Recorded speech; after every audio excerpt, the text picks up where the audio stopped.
ఇచ్చేసినటువంటి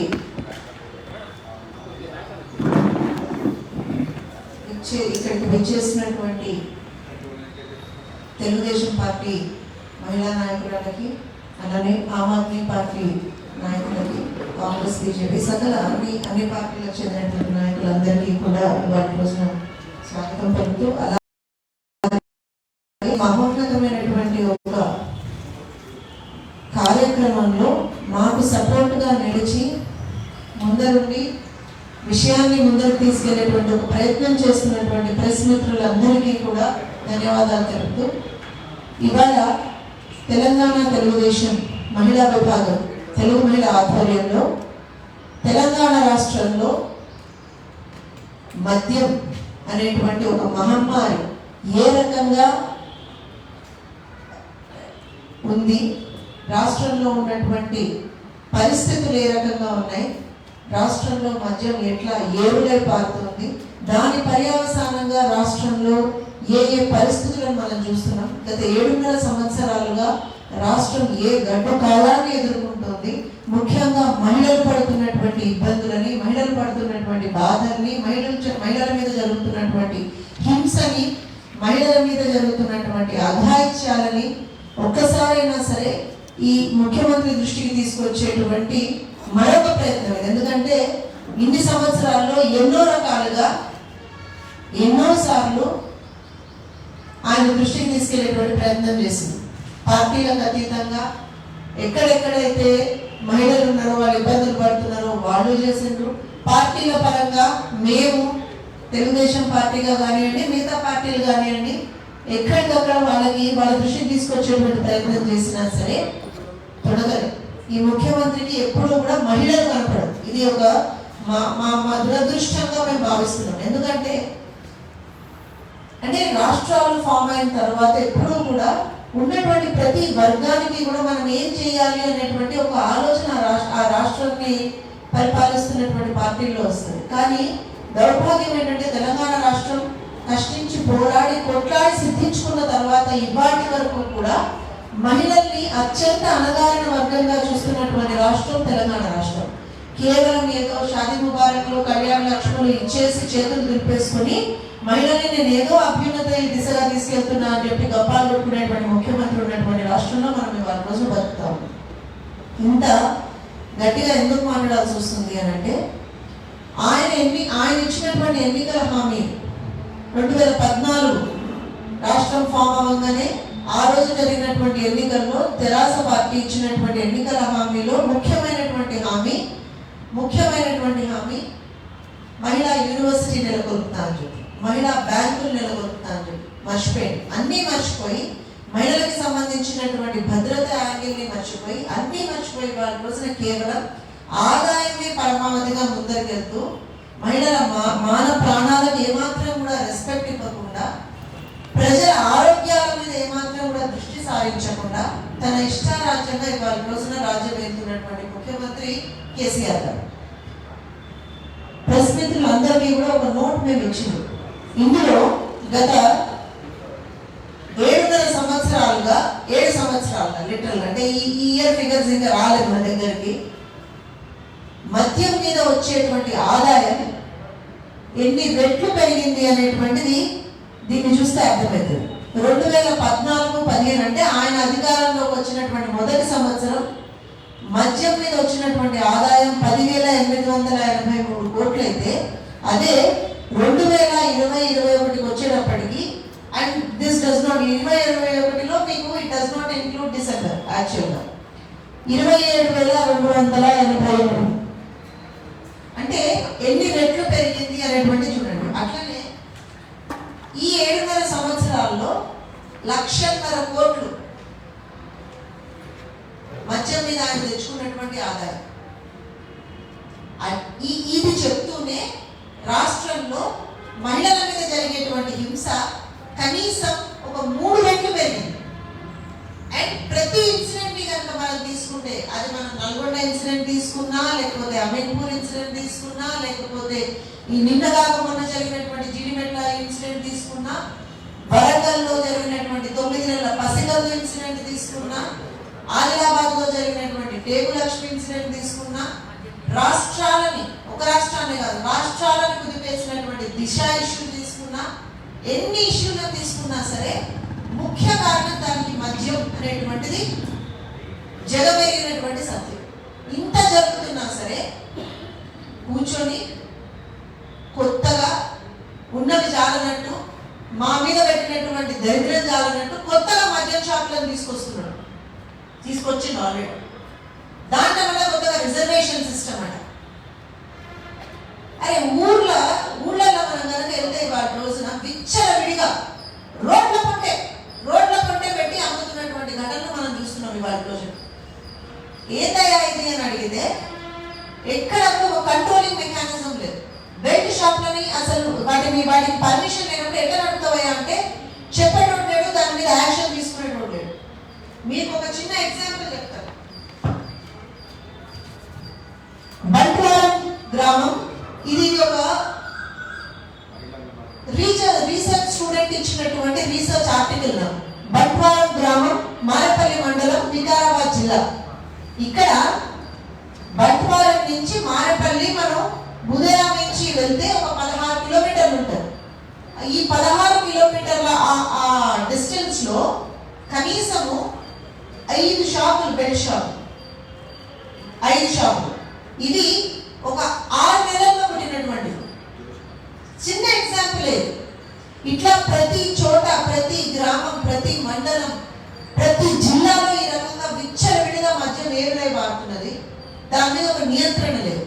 తెలంగాణ తెలుగుదేశం మహిళా విభాగం ఆధ్వర్యంలో ఇప్పటికి చాలా సార్లు మేము దీని మీద ముఖ్యమంత్రి గారికి కానివ్వండి, కన్సర్న్ ఎక్సైజ్ మినిస్టర్ కానివ్వండి, చాలా రకాలుగా రిప్రజెంటేషన్స్ ఇచ్చేటువంటి ప్రయత్నం చేసినాం. ఆబ్వియస్ గా ముఖ్యమంత్రి ఎవరికి అందుబాటులో ఉండడు, ఆయన మంత్రులు కూడా ఎవరికి అందుబాటులో ఉంటారు. ఎప్పుడు ఎన్నిసార్లు మేము అపాయింట్మెంట్ అడిగినా మాకు ఇవ్వలేదు. ఇవాళ ఈ రౌండ్ టేబుల్ కాన్ఫరెన్స్ ముఖ్య ఉద్దేశం కూడా ఒకటే. రాష్ట్ర వ్యాప్తంగా ఉన్నటువంటి మహిళలు పార్టీలకు అతీతంగా, ఆర్గనైజేషన్స్ కి అతీతంగా కేవలం మహిళలు ఒక తాటి మీదకి వచ్చి వాటి రోజున ఈ మహమ్మారిని అంతం చేసే దిశగా పనిచేయాలి అనేటువంటిది ఆ ఆలోచనతో పెట్టినటువంటి రౌండ్ టేబుల్ కాన్ఫరెన్స్. ఎందుకనంటే అత్యంత అణగారినటువంటి వర్గంగా వాటి రోజున రాష్ట్రంలో మహిళలు ఉన్నారు. వీళ్ళకి సంబంధించి భద్రత విషయంలో కానివ్వండి, ఏ విషయంలో కానివ్వండి ఈ ప్రభుత్వం పట్టించుకుంటలేదు. ముఖ్యంగా ఈ మద్యం అనేటువంటి మహమ్మారి వలన కుటుంబాలు నాశనం అవుతున్నాయి. ఆడపిల్లల మాన ప్రాణాలకు భద్రత లేకుండా పోతున్నది. ఎక్కడికక్కడ ఒక వ్యవస్థలనే మీరు కంప్లీట్ గా నిస్తేజం చేసే దిశగా వెళ్తున్నారు. దానికి వారి రోజున అగేన్స్ట్ గా తెలుగు మహిళ ఆధ్వర్యంలో ఈ రౌండ్ టేబుల్ సమావేశం తీసుకోవడమే. ఇందులో వచ్చినటువంటి భక్తులకి, పార్టిసిపెంట్స్ కి మేము రిక్వెస్ట్ చేసేది ఒకటే, అందరం కూడా ఒక కామన్ అండర్స్టాండింగ్ తోటి ముందరికెళ్ళి మద్య నియంత్రణకై. ఎందుకంటే ఇప్పుడు మరి మీరంతా తీసుకుంటే రాష్ట్రాల్లో తమిళనాడు అంటే సదర్న్ స్టేట్స్ లో తీసుకుంటే తమిళనాడులో అత్యధిక మద్యం అనేటువంటిది అవైలబుల్ ఉంటుంది. అంటే కన్సంప్షన్ లో కూడా వాళ్ళు హైయెస్ట్ నెంబర్ లో ఉంటారు. కానీ అక్కడ ఇంత వైలెన్స్ లేదు, కానీ అక్కడ ఇంత అవైలబిలిటీ లేదు. ట్రూగా మాట్లాడుతుంది. ఇక్కడ మీకు రాత్రి పూట రోడ్ల పూట పోతుంటే 12 గంటలకు మీకు నిజంగా కూడా దాహం వేస్తే ఒక మంచినీళ్ళ బాటిల్ దొరకదు కావచ్చు తెలంగాణ రాష్ట్రంలో. కానీ ఎక్కడ వెతుకుంటే ఏమన్నా చేయంటే మీకు ఒక మద్యం బాటిల్ మాత్రం దొరుకుతుంది. ఇంతటి దౌర్భాగ్యకరమైనటువంటి పరిస్థితుల్లో వాటి రోజున రాష్ట్రాన్ని పెట్టినటువంటి ముఖ్యమంత్రి కేసీఆర్ ఇదేదో పొలిటికల్ గా ఆయన తిట్టాలనో లేకపోతే ఏదో అనాలని కాదు, ఎదుర్కొంటున్నటువంటి పరిస్థితులు. వీటి మీద ఒక సమాజంగా మనం ఇవాళ రోజున రియాక్ట్ అవ్వాల్సినటువంటి ఒక అవసరం వచ్చింది. మేము అడిగేది ఒకటే, నువ్వు షాపులు పెట్టుకో, నువ్వు ఆదాయం తెచ్చుకో, ఏమన్నా చేసుకో, కానీ కనీసము ఆ నెంబర్ ఆఫ్ షాప్స్ తగ్గించు. ఎక్కడ పడతారే హైవేలు లేవు, గ్రామాలు లేవు, గుడి లేదు, బడి లేదు, రెసిడెన్షియల్ ఏరియా లేదు, ఏది లేదు. ఎక్కడ పడితే అక్కడ షాపు, ఎక్కడ పడితే అక్కడ షాపు. దానికి ఒక సిస్టమ్ లేదు. కనీసం నీ దగ్గర ఇంత టెక్నాలజికల్ గా డెవలప్ అయినా అని చెప్పుకుని తిరిగేటువంటి కేటీఆర్కి జియో ట్యాగింగ్ పెట్టి ఎక్కడ వైన్ షాపులు ఉన్నాయి, వాటి అంటే how much distance from a temple, how much is the distance from a school, how much is the distance from a residential colony అనేటువంటి తెలుసుకోలేనటువంటి దుస్థితులు ఉన్న కేటీఆర్ అడగాల్సి వస్తుంది. ఎందుకంటే రాష్ట్రంలో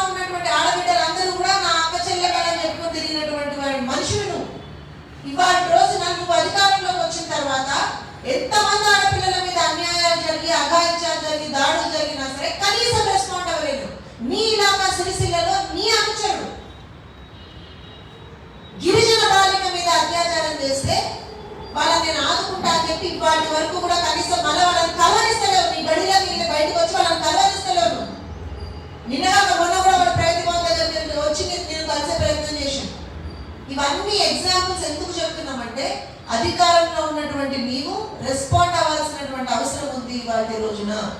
అయితలేవు కాబట్టే మా ఈ పోరాటం ఖచ్చితంగా. ఎందుకంటే ఉద్యమంలో ఉన్నోళ్ళము, ఉద్యమం చేసిన వాళ్ళము, పోరాటాలు మాకు కొత్త కాదు. ఖచ్చితంగా ఇవాటి రోజున నీవేదైతే అహంకారంతో అక్కడ ఉండి మహిళల్ని పట్టించుకోకుండా, మహిళలకి ఏ విధమైనటువంటి భద్రత కల్పించకుండా, ఏమీ లేకుండా నా ఇష్టాలైతే నేను రాజ్యం వెళ్తా అని చెప్పి మొదలుకెళ్తున్నావు, ఇదే మహిళల్ని నేను దత్తదింపే రోజు చాలా దగ్గరలో ఉంటాయని చెప్పి చెప్తాను. And again it's not political statement. రాష్ట్రంలో నడుస్తున్నటువంటి విషయాల మీద అవగాహన లేకుండా మేము ఏదో గొప్పలు చేసేస్తున్నాం, ఏదో చేసేస్తున్నాం అని చెప్పు తిరుగుతున్నటువంటి మీకు వాస్తవాన్ని మేము చూపిస్తున్నాం ఇవాళ రోజు. దయచేసి ఇప్పటికైనా సరే రెస్పాండ్ అవ్వండి. రాష్ట్రంలో ఉన్నటువంటి పరిస్థితుల మీద మాలాంటి వాళ్ళకి కనీసం ఏం జరుగుతుంది. ఎందుకంటే దళితుల మీద దాడులు జరిగినప్పుడు దళితులకు సంబంధించి నేను ఒక మీటింగ్ పెట్టాను అందరినీ పిలిచి. కానీ అదే మన మహిళల మీద ఎన్ని దాడులు జరిగినాయి ఇవాటి వరకు కూడా కనీసంలో కనీసం all party meeting, all party women leaders కి సంబంధించి పిలిచి ఒక్క మీటింగ్ కూడా పెట్టినటువంటి దాఖలాలు ఉన్నాయి. ఇంతకన్నా దుర్మార్గం ఏమన్నా ఉందా అని అడుగుతున్నాం. ఇవాటి రోజున మేము మిమ్మల్ని అడిగేది ఒకటే, రాష్ట్రంలో జరుగుతున్నటువంటి అన్యాయాల మీద కనీసం ప్రతిపక్ష పార్టీలతోటి అండ్ ఆర్గనైజేషన్స్ ఏవైతే ఉన్నాయో ప్రజా సంఘాలతోటి, మహిళా సంఘాలతోటి మాట్లాడండి. వాళ్ళు ఏం చెప్తారో వినండి, ఒక కార్యాచరణ తీసుకోండి. ఇది మేము వాళ్ళ రోజు మిమ్మల్ని రిక్వెస్ట్ చేస్తాము. ఈ వేదిక సాక్షిగా కూడా మేము ఒకటే చెప్తాము, పార్టీలకు అతీతంగా, ఆర్గనైజేషన్స్ అతీతంగా అందరం ఒకటైతాం. రాష్ట్రంలో మద్యం మహమ్మారిని అంతమొందించే దిశగా ఖచ్చితంగా ప్రతి మహిళ పని చేయాలి అని చెప్పి మేము రిక్వెస్ట్ చేస్తా ఉన్నాం. ప్రభుత్వం కూడా దీని మీద దృష్టి సారించాలని చెప్పి మేము రిక్వెస్ట్ చేస్తా ఉన్నాం. ఇప్పుడు ఈ రౌండ్ టేబుల్ కాన్ఫరెన్స్ కి వచ్చి, ఎందుకంటే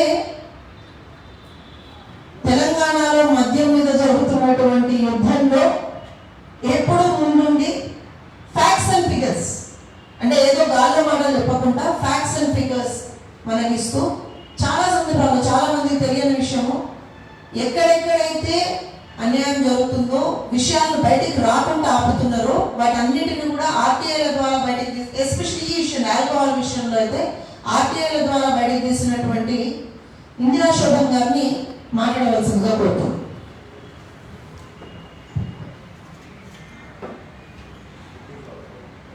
తెలంగాణ తెలుగు మహిళా సోదరి జ్యోత్స్న నిర్వర్తిస్తున్నటువంటి ఈ కార్యక్రమానికి అమాత్రి పార్టీని కూడా భాగస్వామ్యం చేసినందుకు సోదరికి కృతజ్ఞతలు తెలియజేస్తుంది. నాతో పాటు ఇక్కడ ఉన్నటువంటి మిగతా సోదరి మండలకు అందరికీ కూడా పేరు పేరున నమస్కారాలు తెలియజేస్తున్నాను. నాతో పాటు ఇంకా మా పార్టీ నుంచి వచ్చినటువంటి సోదరులు సలీమన్న గారికి మరియు మాజిద్ అన్న కూడా మహిళలకు మేము సైతం అని తను మాకు మద్దతు ఇచ్చినందుకు వారికి కూడా కృతజ్ఞతలు తెలియజేస్తున్నాం. దానితో పాటు నా ముందున్నటువంటి మీడియా సోదరులకు అందరికీ కూడా పేరు పేరున నమస్కారం తెలియజేస్తున్నాం. ఎందుకంటే మేము ఎంత మాట్లాడినా ఏం చేసినా ఫైనల్గా మీరు చూపించకపోతే మళ్ళీ మా గొంతు మూగపోయినట్టుగానే ఉంటుంది. కాబట్టి ఇక్కడికి వచ్చినటువంటి మీకు కూడా ప్రత్యేక ధన్యవాదాలు తెలియజేస్తున్నాం. ఈ రాష్ట్రంలో ఏ పాలసీ వస్తుందో రాదో నాకు తెలియదు టైంకి, కానీ లిక్కర్ పాలసీ మాత్రం ఒక్క సెకండ్ కూడా లేట్ కాకుండా కరెక్ట్ ప్రాపర్ టైంలో అమలయ్యేది కేవలం లిక్కర్ పాలసీ. ఇవాళ ఈ రాష్ట్రంలో ఎక్కడ ఏ ప్రమాదం జరిగినా, ఏది జరిగినా దానికి మూలం లిక్కర్ అన్నది అందరికీ తెలుసు. ఒకటి లిక్కర్, గంజాయి, డ్రగ్స్. వీటిని ఇవాళ ఈ రాష్ట్రం నియంత్రించలేనటువంటి పరిస్థితుల్లో లేదు అని నేను అనుకోవట్లా. ఎందుకంటే వాళ్ళకి ఆదాయం కావాలి కాబట్టి కావలసుకొనే ఎక్సైజ్ డిపార్ట్మెంట్కి టార్గెట్ ఇచ్చి మరి ఇవాళ ఈ కార్యక్రమాన్ని వాళ్ళు చేస్తున్నారు. దానికి ఎందుకంటే తెలంగాణ రాష్ట్రం వస్తే సబ్బడ్డ వర్గాలు బాగుపడాలని ముఖ్యమంత్రి గారు పలు సందర్భాల్లో చెప్పారు. ఎట్లా బాగుపడతారు మరి? మా ఆదాయ వనరులేమో ఏమీ లేవు, ఉన్న వనరు కొంచెమే. ఆ వచ్చిన వనరుని కూడా మీరు లాగేసుకొని ఆదాయాన్ని మొత్తాన్ని కూడా లిక్కర్ రూపకంగా మీరు తీసుకున్న తర్వాత మరి మా కుటుంబాలు బంగారం ఎట్లయితే ముఖ్యమంత్రి గారిని అడగదలుచుకున్నాయి. ఇక్కడ ఎన్నిసార్లు ఎన్ని మాట్లాడినా కంఠశోషంగా మిగిలిపోయే పరిస్థితి మాకుంది తప్ప ఎక్కడా కూడా న్యాయం కల్పించే పరిస్థితి ఈ రాష్ట్రంలో కనుమరుగైంది. ముఖ్యంగా మహిళల విషయంలో మాత్రం అందరి ద్రాక్షగానే ఉంది. మా యొక్క కోరికలు కూడా చిన్న చిన్నవే. మేము ఎందుకు వాళ్ళ సీట్లు అడగట్లేదు, లేదా చట్టసభల్లో రిజర్వేషన్ 33% లేకపోయినా ఇవ్వమని కూడా మిమ్మల్ని మేము ఎక్కడా కూడా ప్రెజర్ కూడా చేస్తలేము. ఎంతసేపు ఈ వీటికే పరిమితం అయిపోయి మా భద్రత ఇవ్వండి, మాకు మా పిల్లలను కాపాడండి, మా తాలిబొట్లు కాపాడండి అని మాత్రమే మొరబెట్టుకుంటున్నాం ఈ ప్రభుత్వాన్ని. ఇది సిగ్గుచేటు. ఒక మహిళగా తెలంగాణ ఉద్యమంలో పనిచేసినటువంటి మా లాంటి వాళ్ళం ఈ మాటలు చెప్పాలంటే మేము సిగ్గుపడే పరిస్థితి ఉంది అని తెలియజేస్తున్నాం. ఇక ఈ మధ్య కాలంలో సోదరు చెప్పినట్టుగా చాలా సార్లు అంటే నాకు ఎప్పుడూ కూడా నేను కూడా ఒక గ్రామ స్థాయి నుంచి వచ్చినటువంటి ఉమెనే కాబట్టి ఊర్లలో ఎక్కడ చూసినా కూడా ఒకప్పుడు గుడుంబా ఉండేది, సారా ప్యాకెట్లు ఉండేది. సారా ప్యాకెట్ పోయి గుడుంబా వచ్చింది. గుడుంబా పోయి మన ఊర్లలో బెల్లం కూడా దొరకకుండా చేసినా మేము ఘనత సాధించినామని టీఆర్ఎస్ ప్రభుత్వం గొప్పగా చెప్పుకుంటుంది. ఈవెన్ నైవేద్యానికి కూడా బెల్లం దొరికే పరిస్థితి లేదు, షాపులని చెప్పుకుంటున్నారు. ఎస్, సంతోషమే, బెల్లం దొరకకుండా చేస్తారు. కానీ ఎవరికి దొరకాలో వాళ్ళకి దొరుకుతుంది బెల్లం. కంప్లీట్ గా ఎక్కడ కూడా బంద్ రాలేదు, నడుస్తూనే ఉంది. దానితో పాటు ఒకవైపు వైన్ షాపులు పెంచారు. పెంచిన వైన్ షాపులకి తోడుగా దానితో ఇంకా కొన్ని ఇల్లీగల్ అమ్ముకునేటువంటి బెల్ట్ షాపులకి కూడా మీ కన్సర్న్లోనే నడుస్తుంది. ఇందాక సోదరు చెప్పినటువంటి ఎగ్జాంపుల్స్ చాలా కూడా ఈ షాపులతోటి ఇప్పుడు రీసెంట్ గా నల్గొండకి కూటవేదిలో ఉన్నటువంటి 58 సంవత్సరాల మహిళ పట్ల పట్టపగలే లాక్కెళ్ళి ఆమె దగ్గర ఉన్న సొమ్ములన్నీ లాక్కొని ఆమెని అత్యాచారం చేసి బండరాయితో కొట్టి చంపినటువంటిది కూడా చూస్తున్నాం. కేటీఆర్ ఇలాకాలో గ్రామ సర్పంచ్ లేడీ, భర్త ప్రజాప్రతినిధి, భార్య ఉంటే ఆటోమేటిక్గా ఇవాళ మొత్తం పెత్తనం అంతా భర్తలే నడుస్తుంది. కాబట్టి ఆయన 6 సంవత్సరాల అమ్మాయిని అత్యాచారం చేసిండు అని చెప్పేసి ఆ తల్లి గోస పెట్టుకొని మాట్లాడితే ఉల్టా వాళ్ళు కొట్టిండు. ఆ పేరెంట్స్ వాళ్ళంతా తల్లిదండ్రులను ఉల్టా వీళ్ళు కొట్టిండు. కేటీఆర్ కి రైట్ హ్యాండ్ గా ఉంటాడు ఆయన. మరి అలాంటి వాటిని కూడా ఫోక్సో యాక్ట్ కింద అందరు కొట్లాడేలా ఫోక్సో యాక్ట్ కింద పెట్టమని చెప్పారు. ఫోక్సో యాక్ట్ కింద నెల రోజులకే బయటకు వస్తారా? ఎవరి ఎలాంటి ఏమీ లేకుండా ఇవాళ పోలీస్ స్టేషన్ నుంచి అంత ఈజీగా బయటకు వచ్చే పరిస్థితి ఉందా? ఇది నమ్ముదామా? కాబట్టి ముమ్మాటికి ప్రజాప్రతినిధులే ఈ రకమైనటువంటి పరిస్థితి చేయడం సిగ్గుచే తలదించుకోవాలి సభ్య సమాజం అని తెలియజేస్తుంది. గతంలో బెల్ట్ షాపులు ఉన్నాయని నేను అడిగినటువంటి దానికి 2020 మార్చ్లో 2019 మార్చ్ నాకు వచ్చినటువంటి డేటా బెల్ట్ షాపులు ఉన్నాయంటే లేవు అని చెప్పారు. సరే, బెల్ట్ షాపులు లేకపోతే మీ ప్రొహిబిషన్ యాక్ట్ కింద రాదని చెప్తున్నారు కదా, కనీసం ఎన్ని ఇల్లీగల్ కేసులు రిజిస్టర్ అయినా చెప్పండి అని అడిగినప్పుడు 19,972 కేసులు ఇల్లీగల్ కేసులు రిజిస్టర్ అయినాయని వివిధ జిల్లాల్లో మీరు ఇచ్చారు. అత్యధికంగా రిజిస్టర్ అయినటువంటి జిల్లా వికారాబాద్ జిల్లా. మరి 2 సంవత్సరాల తర్వాత మనం 22లో ఉన్నాం, 22 ఫిబ్రవరిలో ఉన్నాం, కరెక్ట్ గా 2 సంవత్సరాలు వస్తున్నాము. మరి ఇవాళ ఒక ఊరిలో 10 బెల్ట్ షాపులు ఉన్నాయని చెప్పడానికి నాకు ఎలాంటి సందేహం లేదు. రమ్మారెడ్డి ప్రభుత్వ అధికారులు వస్తారా, ముఖ్యమంత్రి వస్తారా, కేటీఆర్ వస్తారా, ఆయన బిడ్డలు పంపుతారా, ఎక్సైజ్ డిపార్ట్మెంట్ శ్రీనివాస్ గౌడ్ వస్తారా, రమ్మని చెప్పండి, నేను చూపిస్తాను ఎక్కడ ఎవడెవడు ఏం అమ్ముతున్నాడు అన్నదానికి. కిరాణం షాపుకు పోతే జ్వరం వస్తే ఒక పారిశ్రామిక గోలు దొరుకుతలేదు, కానీ మందు బాటిల్ మాత్రం 90 ml కావాలా, మీకు వాటర్ కావాలన్నా అని అడుగుతున్నారు. ఇంత దిక్కుమాల రాష్ట్రంలో బతుకుతున్నాం మనం. మొన్న రీసెంట్ గా రిజర్వేషన్ల పేరుతో ఇచ్చినటువంటి షాపులకైతే పోటీ పెట్టి కేవలం మొన్న జరిగినటువంటి దాంట్లో వచ్చినటువంటి డబ్బులు మీకు ఎంత 1374 కోట్ల రూపాయల ఆదాయం కేవలం అప్లికేషన్స్ తో 65,700 అప్లికేషన్స్ వచ్చాయి రీసెంట్ గా జరిగినటువంటి. ఇది ఆర్టీఐ డేటా. నా దగ్గర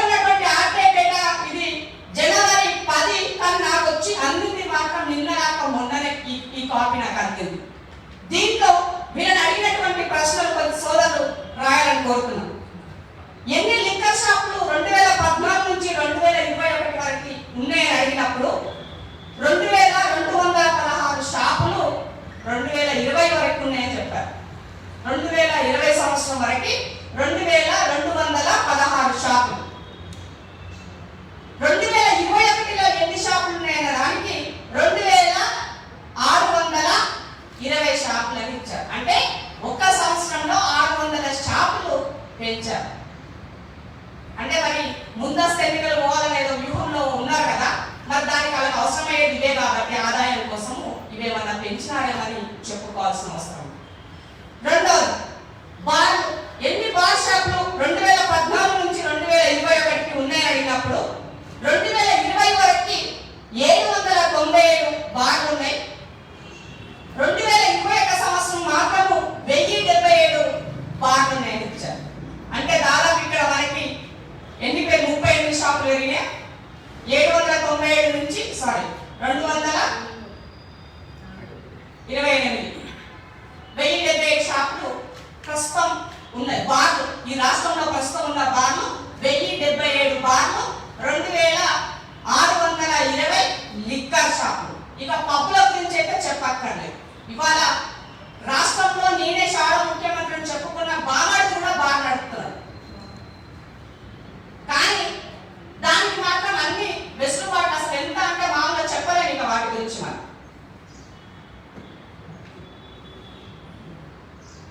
పబ్బులు ఎందుకని అడిగినప్పుడు మాత్రం there is no definition of pub in excise act and rules అన్నారు.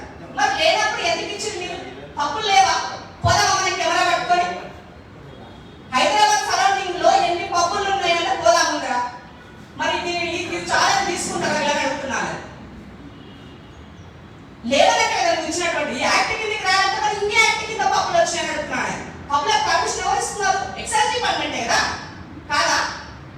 కొత్తగా ఏమన్నా ఇంకో శాఖ ఏమైనా కేటాయించారని నాకు తెలియదు. మరి ఇంకా ఎంత ఆదాయం వచ్చిందని అడిగిన దానికి 2014 నుంచి 2021 వరకు లిక్కర్ సేల్ ఎంత అని అడిగినప్పుడు ఇచ్చినటువంటిది 2014-15 వరకు 10,238 కోట్ల 78 లక్షలు, 15-16లో 12,200 కోట్ల 79 లక్షలు, 16-17లో 14,092 కోట్ల 80 లక్షలు, 17-18లో 17,683 కోట్ల 19 లక్షలు, 18-19లో 20,447 కోట్ల 14 లక్షలు, 2019-20లో 22,209 కోట్ల 97 లక్షలు. ఇక ప్రెసెంట్ ఇయర్ 2021 నేను డిసెంబర్లో రాశాను కాబట్టి వాళ్ళకి ఇచ్చింది 2021లో 26,404 కోట్ల 83 లక్షలు. ప్రస్తుతం ఫిగర్, ప్రజెంట్ ఫిగర్, డిసెంబర్ వరకు ఇచ్చినటువంటి ఫిగర్. అంటే ఇది ఇంకా ఎక్కువ అయ్యిందొచ్చునేమో. ఇప్పుడు ఎందుకంటే మేము ఆడితే అడిగినాం కాబట్టి ఏదో ఒకటి ఇవ్వాలి అన్న దాంట్లో ఇచ్చి ఉంటారు. డిసెంబర్ 31 నాడు ఒక్క రోజే 450 కోట్లు ఎంతో తాగి ముగిందని చెప్పి పేపర్ రాశారు. అంటే ఇంత అధ్వానంగా దీని మీద పెట్టినటువంటి ధ్యాస మా బతుకుల మీద ఎందుకు పెడతలేరు అన్నదే మా ప్రశ్న. వీటి పట్ల ఇంత ఆదాయం వస్తుంది కదా, మరి ఆదాయం వచ్చినప్పుడు ఈ ఆదాయాన్ని దేనికి ఖర్చు పెట్టాలనేది నా ప్రైమరీ క్వశ్చన్. ఇన్ని కోట్లు వచ్చింది, 26,404 కోట్ల 82 లక్షలు అమ్మకాలకు వస్తే అప్లికేషన్ల కోసము 2,661 కోట్ల 50 లక్షలు వస్తే ఇది కాక ప్రతి షాప్ కి లైసెన్స్ ఫీజు వసూలు చేశారు. 13 లక్షలు ఒక దగ్గర, 17 లక్షలు ఒక దగ్గర, ఆ ఏరియాని బట్టి వీటికి ఫీజులు వసూలు చేశారు. మరి వీటి కింద వచ్చిన ఈ డబ్బునంతా ఏం చేశారు అని అడుగుతున్నా.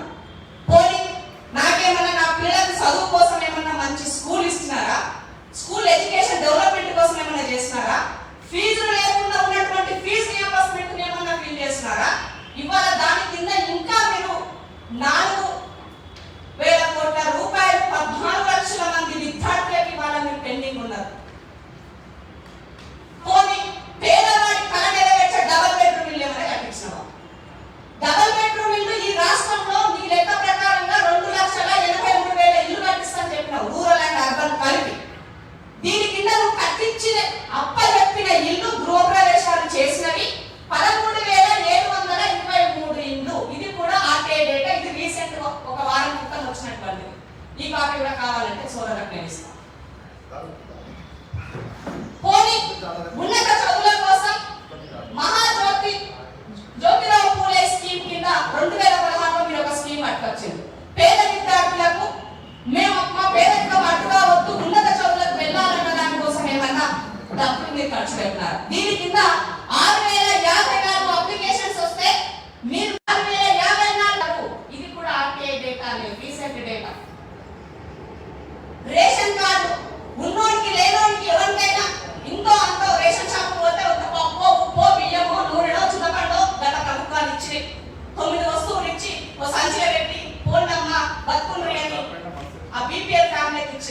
మరి వాళ్ళ పరిస్థితి ఉందా ఈ రాష్ట్రంలో? ఏమిస్తున్నారు మీరంటే నేను ఆర్టీలో అడిగితే వాళ్ళు ఇచ్చింది గోధుమలు ఇస్తున్నాం, చక్కెర ఇస్తున్నాం, బియ్యం ఇస్తున్నాం అని చెప్పారు. గోధుమలు ఇస్తలేదు ఈ రాష్ట్రంలో, గోధుమ మీద వస్తలేదు, చక్కెర ఇస్తున్నారేమో అంతే. దీని కింద కొత్త రేషన్ కార్డు మీరు ఏమైనా ఇచ్చిండ్రు అని అడిగిన దానికి వచ్చిన అప్లికేషన్స్ 9,53,395 మంది అప్లై చేసుకుంటే మీరు ఇచ్చిన రేషన్ కార్డు 6,71,12 రేషన్ కార్డులు ఇచ్చినామని ఇచ్చారు. ఎన్ని 2014 నుంచి 2022 వరకు ఇన్ని డబ్బులు వచ్చినవని డబ్బులు ఎవరి పొక్కల కొని అడుగుతున్నాను, ఎవరికి ఇచ్చినామని అడుగుతున్నాను. నాకు ఇల్లు ఇవ్వలేవు, నా పిల్లలకు చదువు ఇవ్వలేవు, నాకు ఇవాళ నాకు రేషన్ కార్డు సరిగ్గా చేసి ఇవ్వలేవు, నా బీసీ కార్పొరేషన్లకు నిధులు ఇవ్వలేవు. మరి ఎక్కడి నుంచి చేసినావు? ఎస్, బీసీ కార్పొరేషన్ కూడా ఇది కూడా ఆర్కే లెక్క. బీసీ కార్పొరేషన్ కింద ఇవాళ 2014 నుంచి ఇప్పటి వరకు మీరు బడ్జెట్ లో పెట్టినవి 837,91 అయితే మీరు విడుదల చేసినటువంటి నిధులు 466,63 విడుదల చేస్తే ఖర్చు పెట్టింది కేవలం 221,33 మరి బీసీలు ఎంతమంది ఉన్నారు ఈ రాష్ట్రంలో? మహిళలు ఎంత ఉన్నారు, బీసీలు ఎంత ఉన్నారు? 50% ఉన్నాం మేము. మరి 50% ఉన్నప్పుడు నాకు ఇచ్చిన ఖర్చు ఏంటి, నువ్వు పెట్టినటువంటి లెక్క ఏంటి? మరి ఎవరికి ఏమి ఇచ్చినావు? దానికి మా బీసీ లీడర్లు అందరూ లేచి అసలు మామూలుగా కాదు, బ్రహ్మాండం బద్దలైపోయింది, ముఖ్యమంత్రి అంతా తోపు అయిపోయిందని చెప్పి నిన్న ఒకటే రాష్ట్రం అంతా మొత్తం పెద్ద పెద్ద ఫ్లెక్సీలు వాడు అప్లికేషన్ సరే ఇంటికాడ, కానీ పెద్ద పెద్ద ఫ్లెక్సీలు, పాలాభిషేకాలు, నీలాభిషేకాలు, ఇవి ఏమొచ్చిందంటే రేపు తెలంగాణ రాష్ట్రం వచ్చినాక అప్పులైతే 4 లక్షల కోట్ల అప్పు చేసినాం ఈ రాష్ట్రం కోసం. ఈ ఆదాయం వచ్చిన ఇక్కడ నుంచి నేను చేసినాం. నా మానవ ప్రాణాలు కాపాడడం కోసం 24 గంటల స్ట్రీట్ని ఏం పని చేస్తున్నారు అడుగుతున్నాను. నడిబట్టల అత్యాచారం జరిగితే ఇప్పటి వరకు చేంజ్ చేయలేదు, దానిని ఏమైనా ట్రేస్ అవుట్ చేయలేదు సీరియస్ గా. ఎందుకు స్పెషల్ ఏంటని అడుగుతున్నాను. ఇవి మచ్చుకు మాత్రమే మీ ముందుంచింది. ఇన్ని డబ్బులు వస్తే పోనీ మా రక్త మాంసాలు ఇంటికి కొట్ట డబ్బులు నీకు వస్తే దీని గురించి మాకు ఎక్కడైనా పెట్టినవా?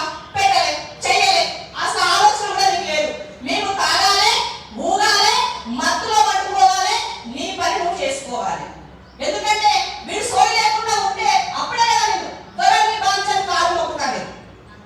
ఆ నినాదం రాజరిక నినాదాన్ని కల్వకుంట్ల రాజ్యాంగాన్ని మార్చుకొని మమ్మల్ని బానిసలుగా బతకాలను అనుకుంటున్నావు కాబట్టి ఇవాళ మేము ప్రశ్నించాలని అందరం ఒక వేదిక పైన కూర్చుంది.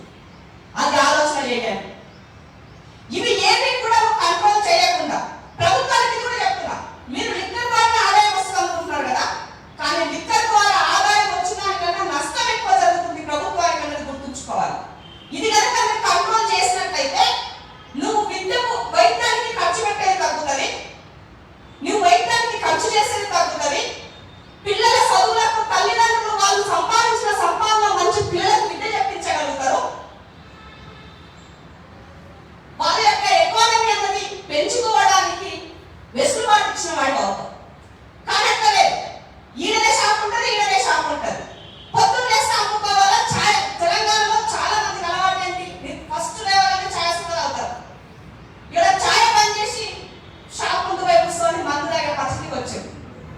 నేను శ్రీనివాస్ బాబుని అడగదలుచుకునే సందర్భంలో ఒక ఎక్సైజ్ డిపార్ట్మెంట్ ఇవాళ మంత్రిగా ఉన్నావు కదా, ఈ రాష్ట్రంలో ఎక్సైజ్ పాలసీని ఇంప్లిమెంట్ చేసినట్టుగానే ఇవాళ లిక్కర్ పాలసీ ఏ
స్టీఫెన్ రవీంద్ర దగ్గరికి వెళ్ళారు.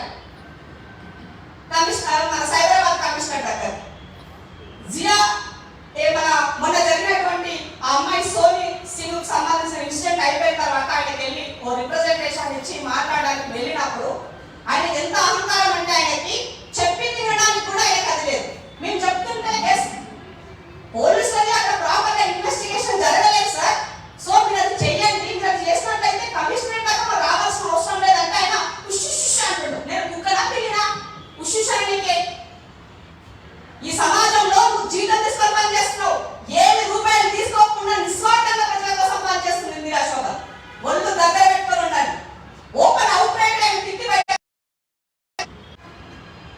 నీ దగ్గరికి సమస్య ఉంది, ఎందుకు వచ్చినాం నువ్వు కనుక ప్రివెంట్ కనుక ఆ అమ్మాయి అసలు ఆ రోజు ఇన్సిడెంట్ జరిగినటువంటి ఇష్యూ మెయిన్ రోడ్ పైన 24 గంటలు జనసంచారం ఉన్నటువంటిది. అది సీసీ కెమెరాలు అటు ఇటు ఉన్నాయి. మన ఇష్యూ ఎన్ని నిమిషాలు పడుతుంది ట్రేస్ చేయడానికి? నీ తప్పిదాన్ని కప్పిపుచ్చుకోవడం కోసం నేను అడిగిన ప్రశ్నకి నన్ను ఏదో వెతకాలని నువ్వు మాట్లాడక పడతావు అనుకుంటున్నావా? జాగ్రత్తగా ఉండండి. మీరు ఆఫీసర్ లాగా ఉండండి. తెలంగాణ ఉద్యమంలో నువ్వు ఏం చేసినావో నీకు ఎట్లా కమిషన్ వచ్చినా మాకు కూడా తెలుసదంతా. సోది ముచ్చట్లు చెప్పి మమ్మల్ని అదిరించాలి బెదిరించాలనుకుంటే మీ తాటాకు చప్పట్లకు భయపడేది కాదని చెప్తున్నాడు. తెలంగాణ ఉద్యమంలో బోల్డ్ కేసులు నీకు ఎవరో లేదు కాబట్టి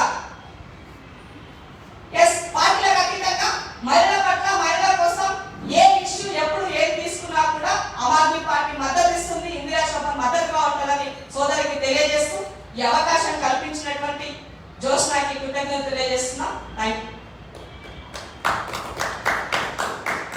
థ్యాంక్ యూ అక్క. ఇప్పుడు మీరు చూసినటువంటి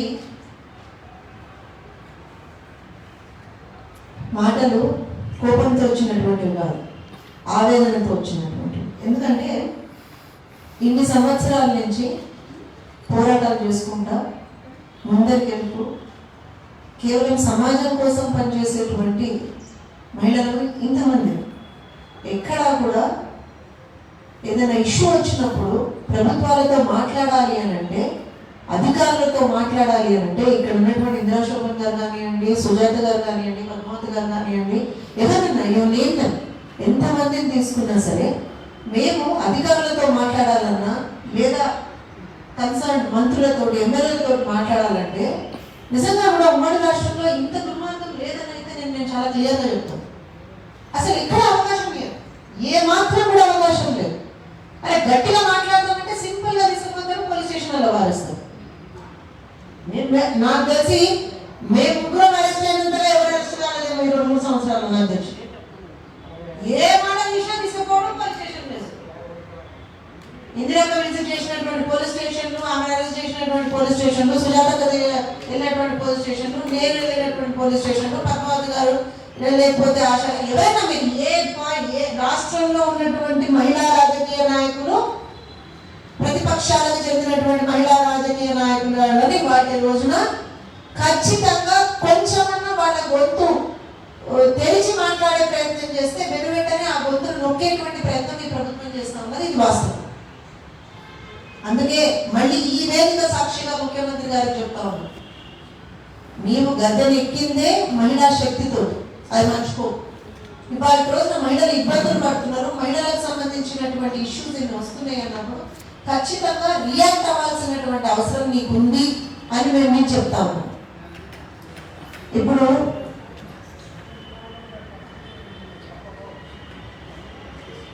పద్మావతి గారు మాట్లాడవలసిందిగా కోరుతున్నాను.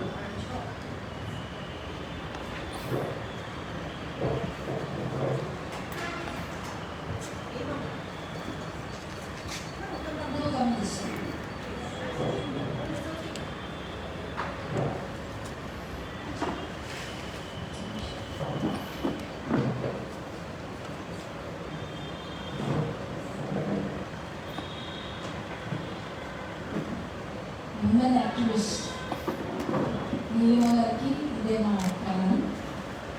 తెలుగుదేశం పార్టీ నుంచి జ్యోత్స్న గారు పిలుపు మేరకు ఇక్కడ రావడం జరిగింది. శోభా గారికి, సుజాత గారికి, నీలిమ గారికి, జయశ్రీ గారికి, ఝాన్సీ గారికి, ప్రమీల గారికి, ఆశా గారికి, వీళ్ళ ప్రెస్ మిత్రులకు అందరికీ నా నమస్కారములు. ఇక్కడ సమావేశం అవ్వడానికి కారణం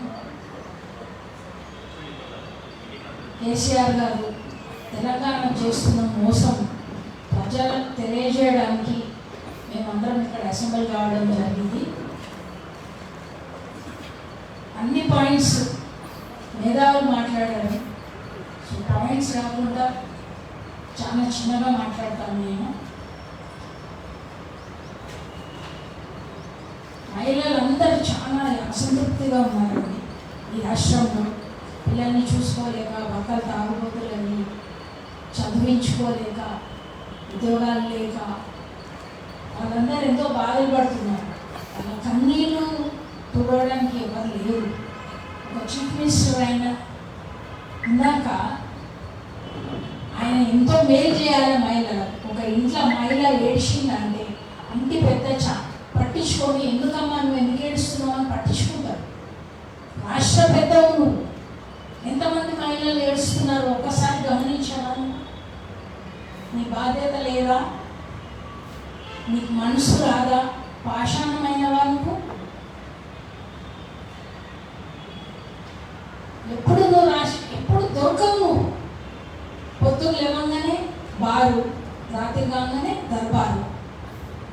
ఏ మినిస్టర్ నీ దగ్గరికి రావడానికి వీల్లేదు. వచ్చినా ఎందుకు వచ్చినావే, ఫైల్ పంపిస్తాం సంక్రాంతి పెట్టి పంపు అంతే. ఈ doesn't want to go in to details. ఈ జస్ట్ ఆర్డరింగ్, మీరేం చేయాలో ఆర్డర్ చేస్తుంది. అట్లాంటి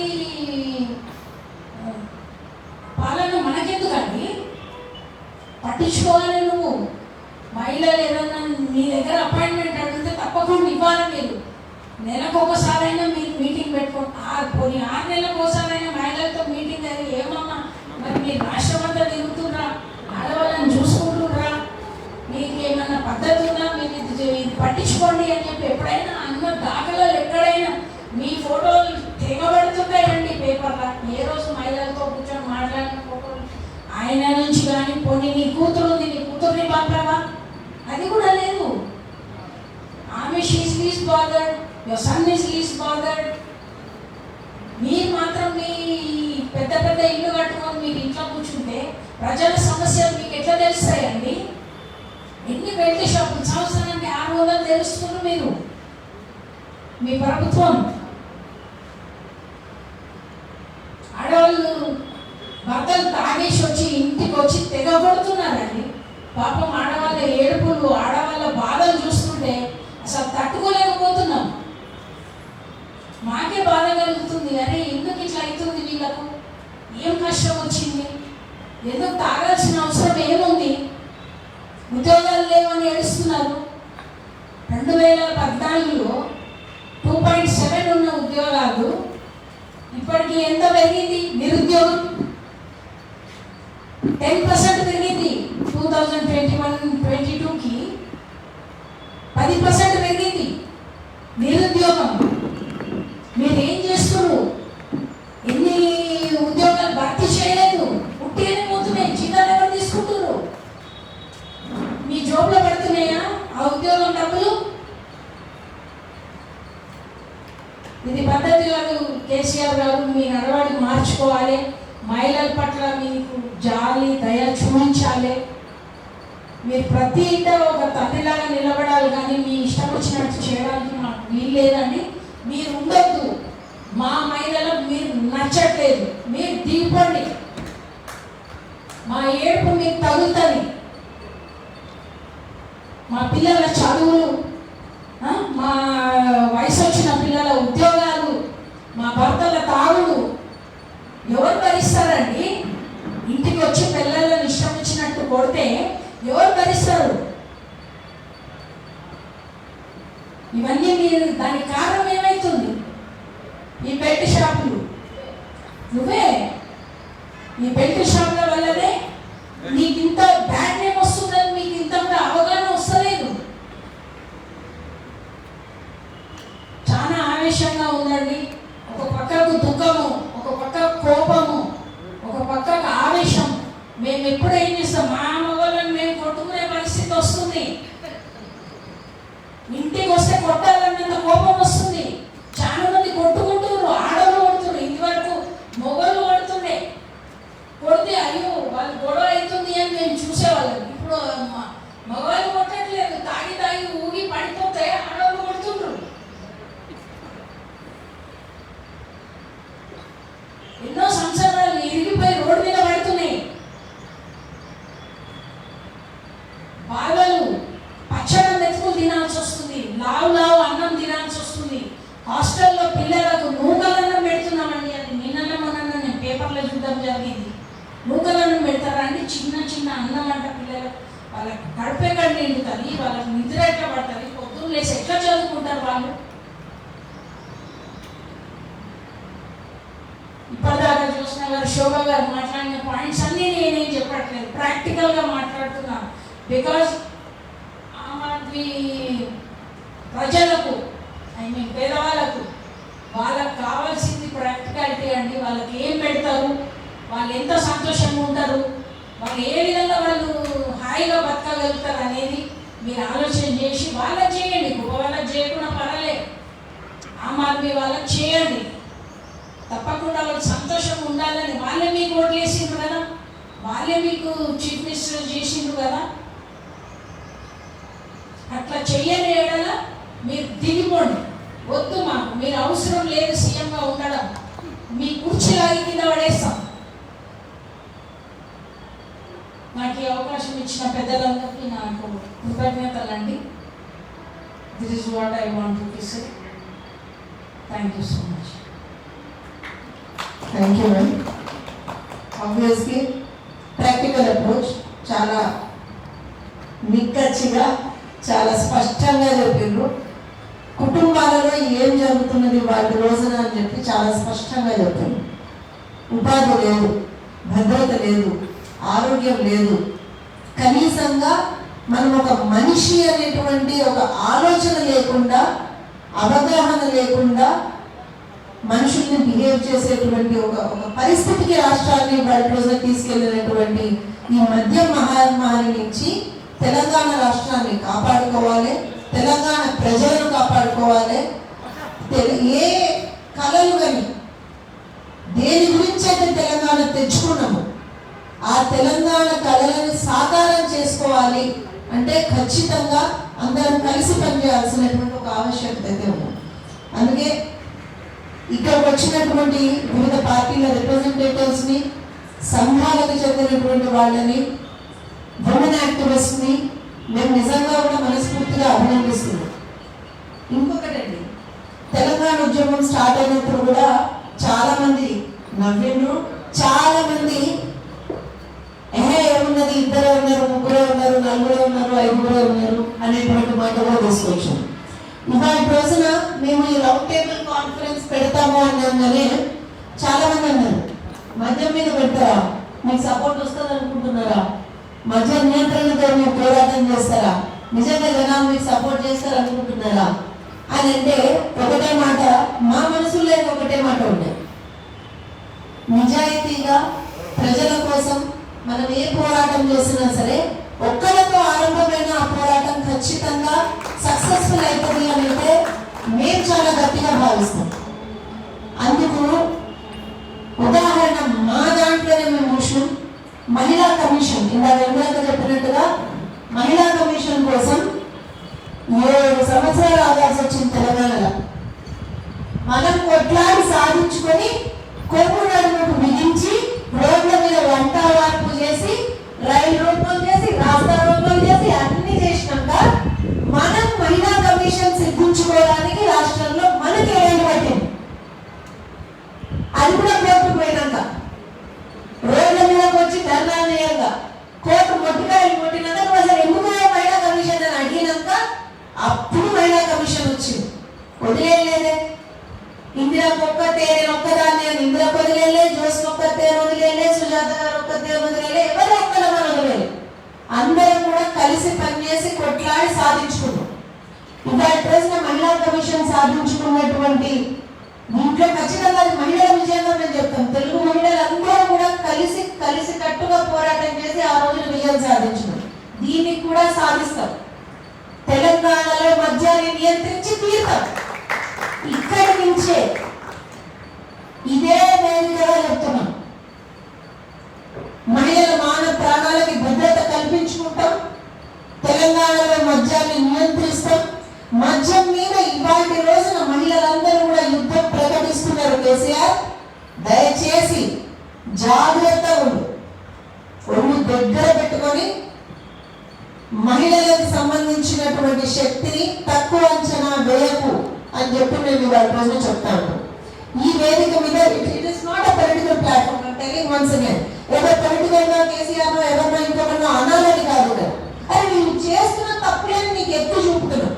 ఆర్టీఐ డేటా ఉంది, ఫ్యాక్ట్స్ అండ్ ఫిగర్స్ ఉన్నాయి, ప్రాక్టికల్ అప్రోచ్ ఉంది, అన్ని చెప్తున్నాం కదా. ఇంకా నీకు ఎందుకు సోయ వస్తలేదు అని చెప్పి మేము అడుగుతా ఉన్నాం. ఈ వేదిక సాక్షిగా మళ్ళా ప్రతి ఒక్కరు కూడా రిక్వెస్ట్ చేస్తా ఉన్నాం, మద్యం మీద యుద్ధానికి మైకు మా అందరికీ కూడా మీ సపోర్ట్ కావాలి. మీరు ఖచ్చితంగా రండి ముందరికి. రాష్ట్రాన్ని కాపాడుకుందాం, మహిళల్ని కాపాడుకుందాం, ప్రతి ఒక్క తెలంగాణ పౌరుడిని కాపాడుకుందాం.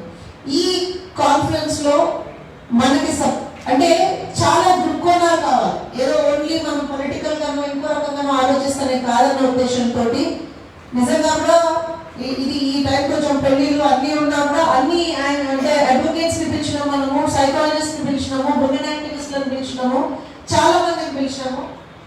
అందరూ కూడా వాళ్ళ సపోర్ట్ ఎక్స్టెండ్ చేసారు. వాళ్ళ కోణాల నుంచి ఏం జరుగుతుంది అనేటువంటి చెప్పే ప్రయత్నాలు చేస్తా ఉన్నారు. ఇక్కడ ఈ విషయం మీద మాట్లాడవలసిందిగా కాంగ్రెస్ అధికార ప్రతినిధి సుజాత గారిని కోరుతారు.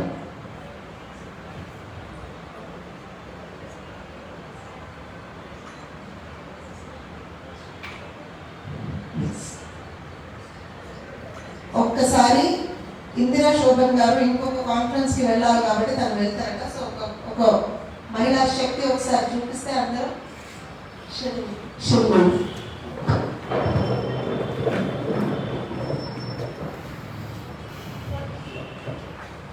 for all the women of Telangana, a fight against alcohol. We are all together and చూపించడం.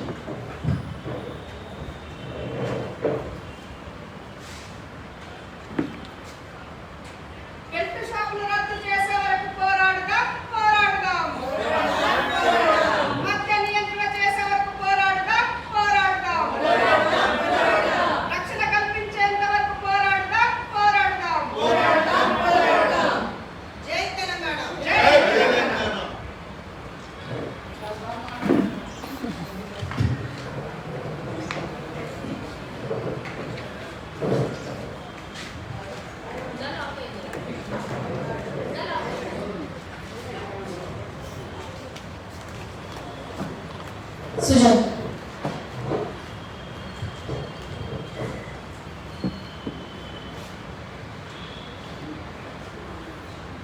ముందుగా మరి ఇంత మంచి కార్యక్రమం అందరూ అనుకోవచ్చు, ఈ మద్య నియంత్రణకి ఈ మహిళలు నడుము బిగిస్తే అయ్యే పని అని అనుకోవచ్చు. కానీ కదం తొక్కితే సాధించేదంటూ లేదు. ఈ కార్యక్రమానికి ముందుగా స్టెప్ వేసి ముందుకు వచ్చినటువంటి జోష్నా గారికి ఈరోజు ఫస్ట్ ఆఫ్ ఆల్ తెలంగాణ జాతి ఈరోజు కృతజ్ఞతలు తెలియజేయాలి. పార్టీలకు అతీతంగా మన మహిళా మండలం అందరం. ఎందుకంటే ఈరోజు ఇక్కడ కూర్చున్నటువంటి మహిళలకు కాదు కదా సమస్య, తెలంగాణలో ఉన్నటువంటి 50% ఉన్నటువంటి మహిళల సమస్య, మగవాళ్ళ వల్ల క్రియేట్ అవుతున్నటువంటి సమస్య, ఆడవాళ్ళ ఇళ్లలో పడుతున్నటువంటి బాధ సమస్యని ఈరోజు తెర మీదకి తీసుకొని వస్తే కనీసం ప్రభుత్వం నిద్రపోతున్న ప్రభుత్వాన్ని మేలుకొల్పే బాటలో మనం మొదలెడదాము. ఒక అడుగు ముందుకేస్తే ఆనాడు గాంధీ మహాత్ముడే ఒంటరిగా పోరాటం చేస్తే ఎవరైనా వెనకాల వస్తారా అని ఆయన ఆగి చూడలేదు. నేను నడిస్తే నా వెనకాల 50 మంది వస్తారు, 20 మంది వస్తారు, ఒక అడుగు ముందుకేయడం అనేది ముఖ్యం అనుకొని ఆనాడు మరి మహాత్మా గాంధీ చేసినటువంటి పోరాటం ఈరోజు భారతదేశానికి స్వతంత్రం వచ్చి 200 సంవత్సరాలు పరిపాలించినటువంటి బ్రిటిష్ పరిపాలకుల నుంచి మన దేశాన్ని వాళ్ళ దగ్గర నుంచి విముక్తి చేసి మరి మన దేశంలో మనం ప్రజాస్వామ్యాన్ని నిర్మించుకున్నాం. మరి అలాంటి ఈనాడు మరి మద్యంపై యుద్ధం, మద్య నియంత్రణ కోసం పోరాటం అనే అంశం తీసుకున్నటువంటి తెలుగు మహిళలు ఈరోజు పార్టీల గురించి కాదు, మనం ఒక మహిళల మనం అన్ని పార్టీలతోని మహిళా మండలు నిపుణులు చాలా మందితో ఈ కార్యక్రమాన్ని మరి మొన్న జోష్న గారు చెప్పారు, ఈ కార్యక్రమం చేయాలి సుజాత గారు అన్నారు. డెఫినెట్గా నా వంతు 100%. మన పేరాడైనా మొన్న నల్గొండలో 54 ఏళ్ల మహిళకి అంటే సిగ్గు చెప్పుకోవడానికి కూడా సిగ్గు అవుతుంది. రేప్ చేసి చంపిన వాళ్ళు పిల్లలు, ఆమె కడుపులో పుట్టినటువంటి పిల్లల వయసుల కన్నా చిన్నోళ్ళు. అలాంటి వాళ్ళు క్రూర మృగాలైన ఈరోజు మద్యానికి బానిసలై ఒక మహిళని, తల్లిని, అంత పెద్ద వయసు ఉన్నటువంటి మహిళని రేప్ చేసి చంపితే మేమిద్దరం కూడా అక్కడికి వెళ్ళడం జరిగింది.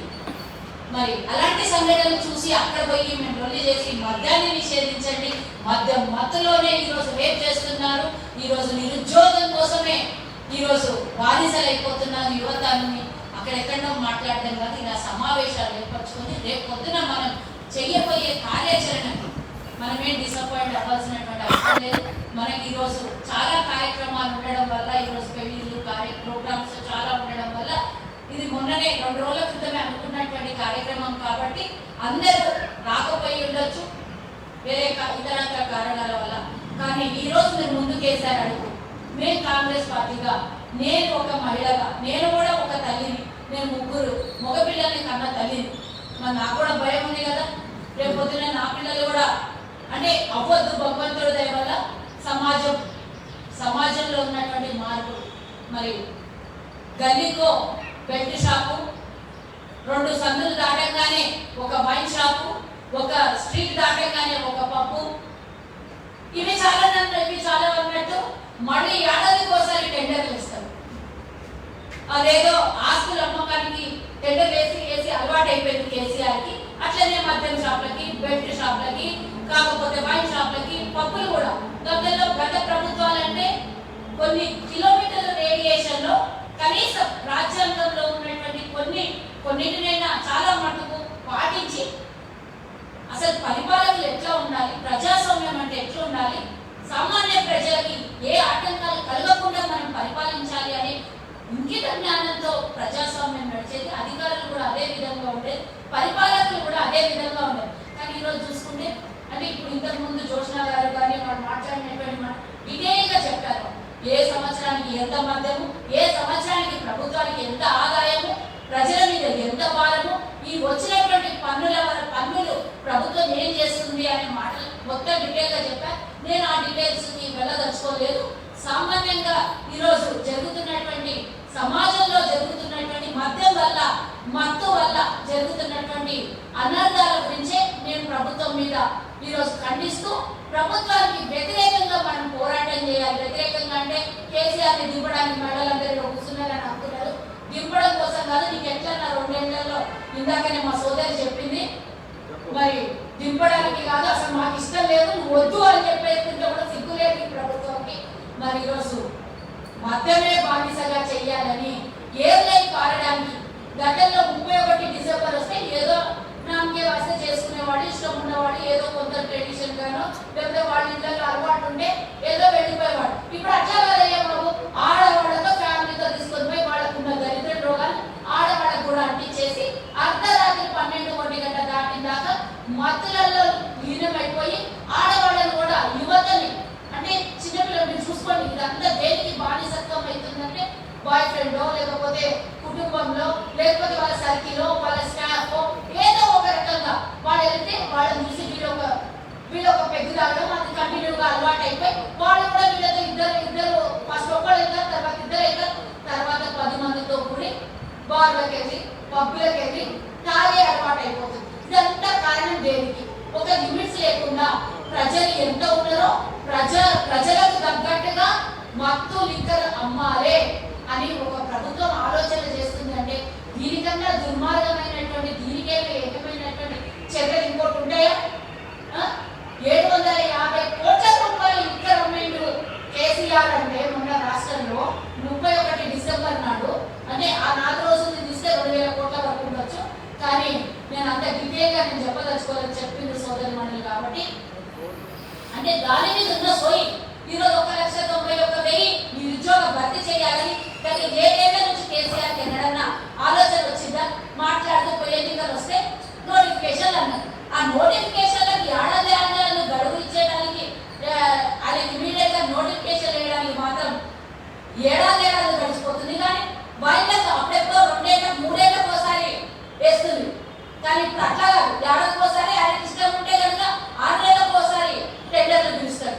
ఒక చిన్న ఎగ్జాంపుల్ చెప్పాలనుకున్నా, ఒకవేళ bar shop restaurant bar and restaurant ఉన్న వాళ్ళు కనుక వాళ్ళ లైసెన్స్ రెన్యువల్ చేసుకునేటప్పుడు ఒక అప్లికేషన్ ఫామ్ ఉంటుంది.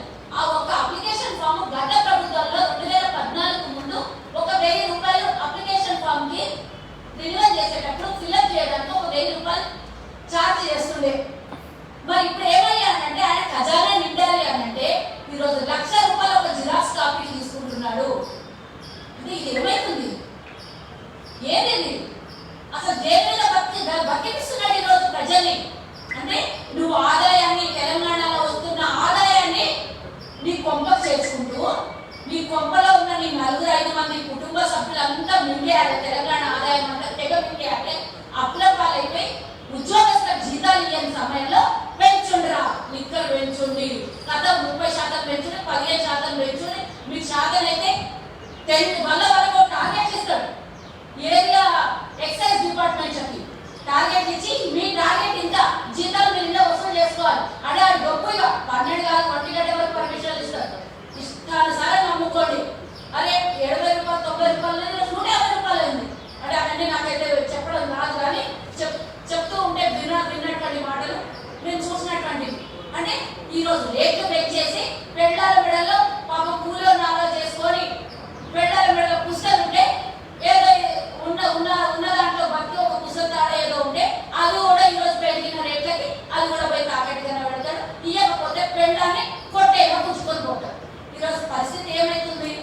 చదువుకున్నాడు దాగబట్టే, చదువుకున్నాడు దాగబట్టే, కూలి పోయినాడు దాగబట్టే ఆడపిల్లలకు అలవాటు చేయబడుతుంది. ఇదంతా తప్పెవరిది? మొత్తం తిరిగి చైన్ సిస్టమ్ చూస్తే కేసీఆర్ అనే ఒక ముఖ్యమంత్రి తాగి ప్రజలకు తాగిపిస్తున్నాడు.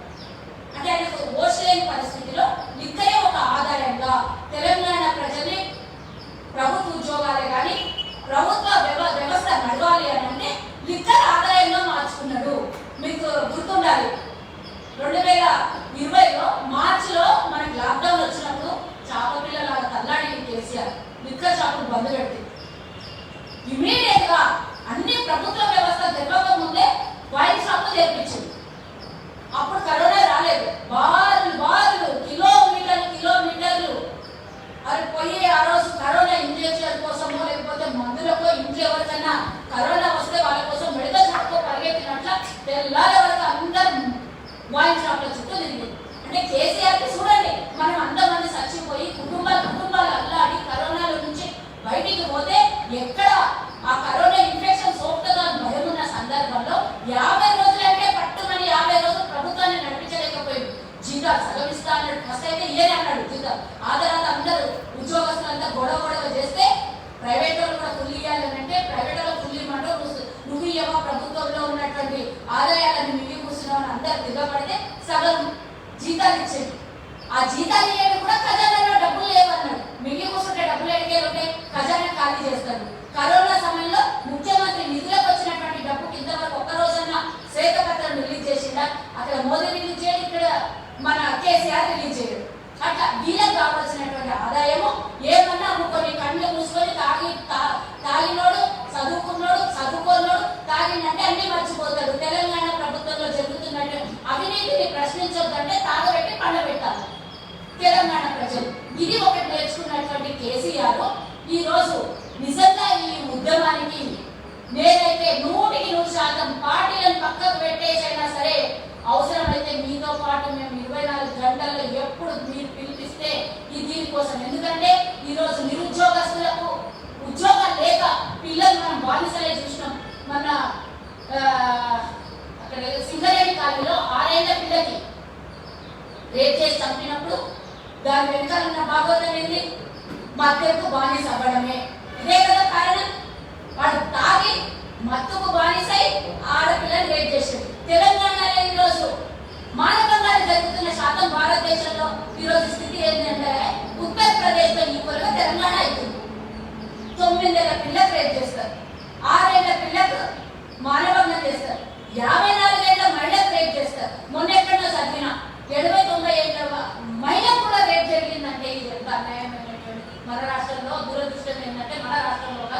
ఏ రాష్ట్రంలో ఇలాంటి వ్యవస్థ దీన్ని మార్చాలి అని అంటే తెలంగాణ తెచ్చుకున్న రోజు మనం నీళ్లు నిధులు నియామకాలను 3 ట్యాగ్లైన్లతో తెచ్చుకున్నాం, కానీ ఆ 3 పక్కకు పెట్టేసి ఓన్లీ మద్యం ఏరులాగా పారాలి, ఇంటింటికి నల్లా నీళ్ళు ఇస్తా అన్నటువంటి కేసీఆర్ కొన్ని రోజులైతే ఇచ్చలే వదిలేసి కూర్చోండి, ఇంటింటికి పైప్ లైన్ కనెక్షన్ ఇచ్చి రేపు పొద్దున మందు కూడా సప్లై చేసేటట్టున్నాడు ఈ కేసీఆర్ ఇట్లనే వదులుతుంది. నాకైతే అట్లనే అనిపిస్తుంది కేసీఆర్ ఇట్లనే ఇచ్చేస్తే. ఇప్పుడు 7 ఏళ్లలో ఏమి సాధించలేదు మనం, ఆయన అట్లనే వదిలేస్తాం. ఇప్పుడు ఇంకా వదిలేస్తే రేపు పొద్దున ఎలక్షన్ల టైంకి మొన్న మనం హుజరాబాద్ ఎలక్షన్ అప్పుడు చూసినాం, 100 కోట్ల రూపాయలు మద్యంతో నింపి తాగిపించి 6 నెలలు సమయం ఉండే వాళ్ళకి ఎన్నికలకి 6 నెలలు ఇంటింటికి ఫుల్ బాటిల్ అంట, బిర్యానీ అంట, సాయంత్రం కాగానే ఆ ఎంబడి తిరిగిన వాళ్ళకి అందరికీ ఫుల్ బాటిల్, సాయంత్రం కాగానే బిర్యానీ కొట్టారు. ఆ మధ్యలో అందరూ మర్చిపోతారు ఎవరికి ఓటేయాలని ఎవరి అది తర్వాత మాట్లాడతాము. కానీ నిజంగా ఆయన చేస్తున్నటువంటి వాస్తవాలు, నేను హుజూర్ నగర్ ఎలక్షన్లలో పోయినా, నేను అక్కడ ఇన్ఛార్జ్ ఉంది. అక్కడ మేము ఎలక్షన్లు అయిపోయినప్పుడు ఒక ఊర్లో ప్రచారం చేస్తుంటే 2000 నోట్లు ఇట్లా పడేసింది. 2000 నోట్లు మద్యం ఇస్తున్నారు, మందిస్తున్నారు, బిర్యానీ ఇస్తున్నారు, 1000 రూపాయలు ఇట్లా పడేస్తున్నారు. అంటే ఇవన్నీ ఆదాయం ఎవరిది? మనం కష్టపడి చెమట ఓడ్చి మన రక్తాన్ని పిండి ట్యాక్సుల రూపంలో పడుతుంటే నువ్వు ఎన్నికలకు అది కూడా 100 కోట్ల రూపాయలు మద్యంకు వెచ్చిస్తున్నావు. నువ్వు అక్కడ తెల్లారి ఎన్నికలైన రోజు బూత్ దగ్గర ఎవరైతే ఓట్ చేయడానికి వచ్చిండ్రో మొత్తం కంపు వాసన. ఆ ఓట్స్లో ఎవరికి ఓటేస్తారు? అంటే న్యాయ వ్యవస్థను చంపేస్తున్నాం, మన రాజ్యాంగాన్ని చంపేస్తున్నాం. ఆ మత్తులో ఎవరికి ఓటేస్తున్నారో తెలియట్లేదు, ఆ మత్తులో న్యాయమైన ఓటు పడట్లేదు మనం. అంటే కేసీఆర్ కోరుకున్నది ఇదే, మత్తులో ఉంచాలి, నేను కోరుకున్న జరగాలి. అంటే ఎన్ని రకాలుగా వ్యవస్థ. యువత పాడైపోతుంది, ఉద్యోగాలు ఇయ్యక తల్లి దగ్గరనో భార్య దగ్గరనో ఉన్నటువంటి నగలో ఇంట్లో 5 రూపాయలు 10 రూపాయలు 100 రూపాయలు దాచిపెట్టుకున్న తల్లి దగ్గర నుంచి దొంగతనం చేసుకోపోతున్నారు, దొంగలుగా మారుతున్నారు, ఒకరికి మత్తుకు బానిసలు అవుతున్నారు. ఇట్లా ఎన్ని రకాలుగా తెలంగాణ ప్రజలు కోరుకొని తెచ్చుకున్న తెలంగాణలో ఏ రకంగా సుఖపడుతున్నారు. మనం తెలంగాణ వచ్చిన తర్వాత కేవలం ఆంధ్రప్రదేశ్ అని బోర్డు తీసి తెలంగాణ అని బోర్డు పెట్టుకున్నాం. పైగా అప్పుడు 67,000 కోట్ల రూపాయలు అప్పు ఉంటే ఈరోజు 4 లక్షల కోట్ల రూపాయలు తెలంగాణలో అప్పులు మోపినాం మనం. అంటే ఈరోజు మన ఇంట్లో ఎవరు తాగకుండా కూడా మన కుటుంబాలలో తాగకుండా, తప్పు చేయకుండా, ట్యాక్స్ కట్టినా, ఏం చేసినా చేయకుండా మన ఇంట్లో 4 ఉంటే ఒక్కొక్కరు 1 లక్ష రూపాయలు ఈరోజు తెలంగాణకు బాకీ పడ్డాం మనం. అంటే ఇండైరెక్ట్లీ కేసీఆర్ చేస్తున్నటువంటి అఘాయిత్యాల కారణంగా కేసీఆర్ నిలువు దోపిడీ తెలంగాణ ప్రజల మీద చేయడం వల్లనే ఈరోజు అన్ని రకాలుగా ఉద్యోగాలు లేవు, రైతులు ఆత్మహత్య చేసుకుంటున్నారు. మొన్న 370 జీవో తెచ్చిన తర్వాత స్థానికుల వాళ్ళకు సంబంధించి ఎక్కడెక్కడ ఉద్యోగాలు వేస్తే మనస్తాపానికి గురై ఎంతో మంది చచ్చిపోయారు. అంటే ఏ రకంగా చూసుకున్నా చంపడమే, తాపడం చంపడం, తాపడం చంపడం, ఈ 2 మాత్రమే కేసీఆర్కి అన్నంతో పెట్టినటువంటి విద్య అయింది. మనం ఎన్నో యాక్సిడెంట్లు చూసినాం. అర్ధరాత్రి తాగిపోయి డ్రంక్ అండ్ డ్రైవ్ అంటే తప్ప, డ్రంక్ అండ్ డ్రైవ్ అంటే ఎందుకు తాగిస్తున్నావు? నువ్వు మళ్ళీ పోలీసులు ఎందుకు పెడతావా? తాగిపించడం తప్పు లేదు, కానీ తాగి డ్రైవింగ్ చేస్తే అక్కడ పట్టుకుంటావు. అంటే నువ్వు మొదట్లోనే నువ్వు ఏ విత్తనం వేస్తే అదే చెట్టు మొలుస్తుంది కదా. 31st రైట్ రోజు ప్రతి స్ట్రీట్లో ఇప్పుడు కొత్తగా ఏంటంటే, కొత్తగా ఏం కాదు, చాలా రోజుల నుంచి శుక్రవారం, శనివారం, ఆదివారం పూట పోలీసులు ఎక్సైజ్ డిపార్ట్మెంట్ లో పెట్టి చెక్ చేస్తారు రోడ్ల మీద. తాగినోని తీసుకొని పోయి కౌన్సిలింగ్ చేస్తారు. ఆ కౌన్సిలింగ్ చేస్తారంటే ఆడ కూడా మళ్ళీ జేబులో డబ్బులు పెడితే కౌన్సిలింగ్ అవసరం లేదు, ఏం అవసరం లేదు. అంటే వ్యవస్థను ఎన్ని రకాలుగా సర్వనాశనం చేస్తున్నారు. ఈ తాగుడికే అలవాటు చేయకపోతే నువ్వు ఆ డిపార్ట్మెంట్ డబ్బులు కట్టడం ఎందుకు అవసరం ఉంటుంది? నువ్వు ఆ డ్రంక్ అండ్ డ్రైవ్ చేయ అవసరం ఎందుకు ఉంటుంది? అంటే నేను మొత్తానికి పూర్తిగా తీసేస్తారా అని అనేది అనను. కనీసం అట్లీస్ట్ ఒక్కొక్క నియోజకవర్గానికి 200 బెల్ట్ షాపులు ఉన్నాయంటే అతిశయోక్తే కదా ఇది. 200 బెల్ట్ షాపులు ఒక్కొక్క నియోజకవర్గంలో ఎక్కువనే ఉండొచ్చు. నాకు తెలిసిన సమాచారం 200 బెల్ట్ షాపులు. ఈ విధంగా కేసీఆర్ పరిపాలన ఈరోజు నీళ్ళెట్టిపోయినా తెలియదు, నిధులు ఎక్కడ పోయినా తెలియదు, ఉద్యోగాలు లేక రైళ్ల కింద మొన్న ఒక అబ్బాయి రైలు కింద పడి మొండేమో తల వేరైపోయి చచ్చిపోయి ఆ పిల్లగాడు రాసిన లేఖ చదువుతుంటే ఎంత బాధగా ఉంది. దిక్కు లేక తల్లిదండ్రులు ఈ వయసులో నేను చదువుకున్న తర్వాత నేను పోషిస్తాను అని ఒక తల్లి ఇంట్లో ఉన్న చిన్న ఏదైనా రూపాయి 6 రూపాయలు ఉంటే అన్ని కూడబెట్టి పిల్లల్ని చదివిస్తే ఈరోజు నిరుద్యోగస్తులుగా మారుతున్నారు. తల్లిదండ్రులకి ఏ ముఖాలు చూపియాలన్నా తెలియక అయితే వాళ్ళు తాగుడుకో దేనికో బానిసలైపోతున్నారు, లేదా ముఖాలు చూపించలేక విరక్తి పుట్టి ఆత్మహత్యలు చేసుకుంటున్నారు. ఇటు తల్లికి కోత, కడుపు కోత, అన్ని రకాలుగా అనుభవిస్తుంది ఎవరు? తీరా చూస్తే మహిళ. అయితే భర్తన్న తాగుడుకు అలవాటు అయిపోతారు, కొడుకన్న తాగుడుకు అలవాటు అయిపోతారు, ఉద్యోగం లేక బిడ్డన్న చచ్చిపోతారు. అంటే ఎన్నో రకాలుగా ఈ విధంగా తెలంగాణ ప్రజల్ని మొత్తం అయోమయంలో దింపేసి తాగుడుకు మత్తుకు బానిసలు చేసేసి రోజు మాట్లాడితే తెలంగాణలో మన శ్రీనివాస్ గౌడ్కి నేను మొన్న మహబూబ్ నగర్ నాకు ఇన్ఛార్జ్ ఇస్తే నేను ఆయన కారుకి అడ్డం పడి ఆపిన రైతుల సమస్యల మీద నా మీద 4 కేసు పెట్టించిండు. కానీ ఇంతమంది ప్రజల ప్రాణాలు తీస్తున్నటువంటి ఎక్సైజ్ మినిస్టర్ అయినటువంటి శ్రీనివాస్ గౌడ్ మీకు ఎన్నిసార్లు కేసులు పెట్టాలి నీ మీద 4 ఎంతమంది ప్రాణాలు తీస్తున్నావు నువ్వు? మా కళ్ళ ముందే చిన్న పిల్లలు చచ్చిపోతుండ్రే, తాగి రోడ్ల మీద యాక్సిడెంట్ అయ్యి చచ్చిపోతుండ్రే. ఆ ప్రాణాలన్నీ మీరు తీస్తున్నటువంటి ప్రాణాలు కాదా? ఆ హత్యలు మీరు చేస్తున్నటువంటి హత్యలు కాదా? మీరు ఎంకరేజ్ చేస్తున్నది కాదా? ఉద్యోగాలు ఇవ్వక పిల్లల భవిత పాడపట్లేదా? మరి ఇవన్నీ కారణమైనటువంటి తెలంగాణ ప్రభుత్వాన్ని గద్దె దింపాల్సింది ఎట్లాగో ఉంది. మరి ఇందాక సోదరి అన్నట్టు హుజురాబాద్ లో నువ్వు 2-3 వేల కోట్ల రూపాయలు ఖర్చు పెట్టినావు, 100 కోట్ల రూపాయల మద్యం ఇచ్చినావు.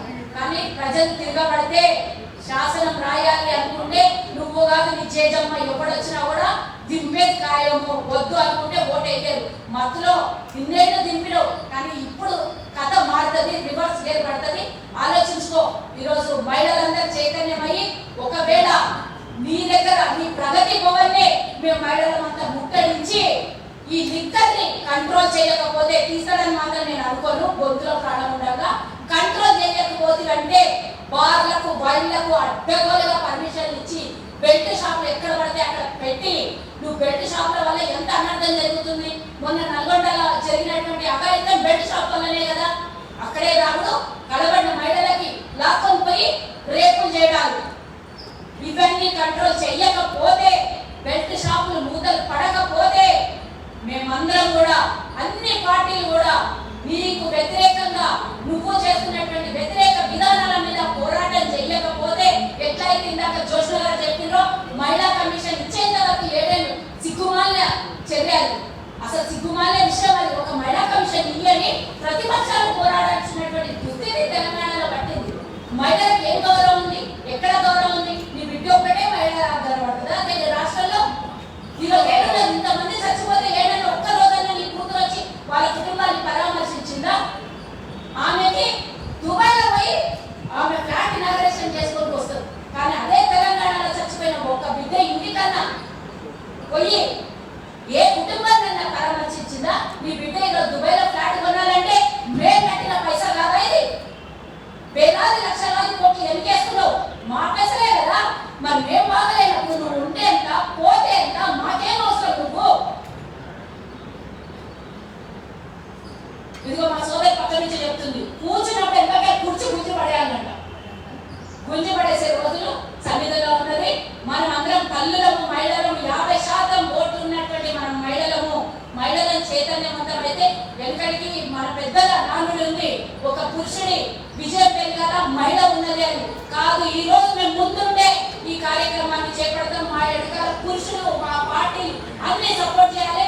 మా కుటుంబాలు ఏ విధంగా అయితే మద్యం వల్ల బాధితుల ఈ కుటుంబాలు పాడైపోతున్నాయో, ఈ రోజు ఉన్నటువంటి ఆర్థిక స్తోమత చిట్టిలా పడిపోయి ఈ రోజు ఎన్నో వ్యాపారాలు సర్వనాశనం అయిపోయినాయి, ఉద్యోగాలు వెళ్ళిపోయినాయి, ఇండస్ట్రీస్ మూసుకొని పోయినాయి. ఇప్పుడు లేని చాలా కుటుంబాలతో గడవని సమయం 2 ఏళ్ల నుంచి. మరి అది కూడా మా దగ్గర మద్యం రూపంలో నువ్వే కాకుంటే మేము ఎట్లా బతకాలి? మా పిల్లల పెళ్లి ఎట్లా చేయాలి? మా పిల్లలకు ఉద్యోగాలు వచ్చేంత వరకు ఎట్లా చదివియాలి? ఇవన్నిటి వెనకాల మహిళలు ముందడుగేయాలి.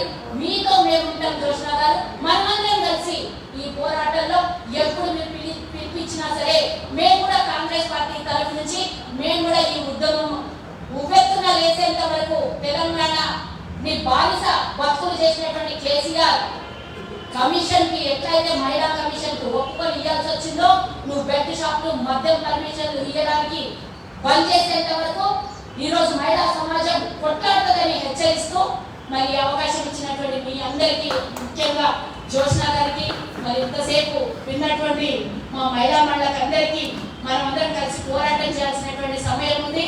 ఇక్కడికి రాని వాళ్ళు కూడా నెక్స్ట్ ఏ కార్యాచరణ తీసుకున్నా అందరం కూడా కలిసి ఈ కార్యాచరణలో పాల్గొని ఈ మద్యం వ్యతిరేకం మీద అందరం కలిసి పోరాడదామని తెలియజేస్తూ మరోసారి ధన్యవాదాలు తెలియజేస్తూ జై హింద్, జై కాంగ్రెస్. థ్యాంక్ యూ అండి.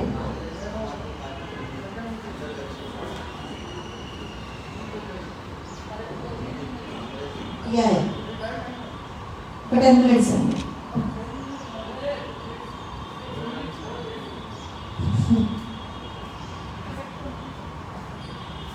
పొలిటికల్ పార్టీస్గా మా ఆలోచనలు ఏం జరుగుతుంది అనేటువంటిది ఉన్నారు. ఇప్పుడు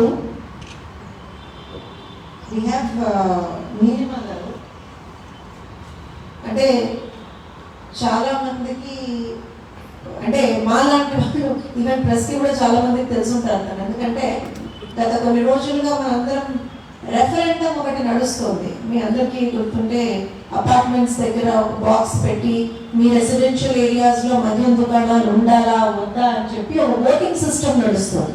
ఎలా అయితే ఓట్లు వేసుకొని వీళ్ళని గెలిపించుకొని కూర్చోబెట్టుకున్నామో అట్లే మీ ఏరియాస్లో మద్యం దుకాణాలు ఉండాలా వద్దా ప్రజల నుంచి ఒక సిటిజన్ రెఫరెండం తీసుకుంటూ హక్కు initiative that is what it is called. హక్కు ఇనిషియేటివ్ అనేటువంటి ఒక ఆర్గనైజేషన్ చేస్తున్నారు. బేసికలీ ప్రజల హక్కుల కోసం పోరాడుతున్నారు వాళ్ళు. సో నీలిమ గారిని రిక్వెస్ట్ యూ టు వాళ్ళ పర్స్పెక్టివ్, ఎందుకంటే వాళ్ళు ఏం చేస్తున్నారు గ్రౌండ్ లెవెల్లో వాళ్ళు దీని మీద వర్క్ చేస్తున్నారు. So I want you to brief about that. Thank you, Jyotsna Garu. Thank you for everyone to invite me here. Namaskaram to everyone who is present in the audience, and also to the next group. Give me 5 minutes. I will be very brief only. First of all, let me just appreciate Jyotsna Garu for organizing this event. మహిళల voice అసలే ఎవ్వరికి వినిపించదు, మహిళలు ఎవరికి కనిపించదు. వాళ్ళ ఓట్లు వాళ్ళ వాయిస్ రిప్రజెంట్ అవుతాయి ఫ్రమ్ ద ఫ్యామిలీ పర్స్పెక్టివ్, మగవాళ్ళ గురించి. నేను ఒక ఎగ్జాంపుల్ ఇస్తాను. నేను ఇప్పుడే గురుమూర్తి లేన్ నుంచి వస్తున్నాను, బేగంపేట్ గురుమూర్తి లేన్ నుంచి వస్తున్నాను. అక్కడ wine shop permit room close చేయించడానికి చాలా రోజుల నుంచి మేము క్యాంపెయిన్ చేస్తున్నాం.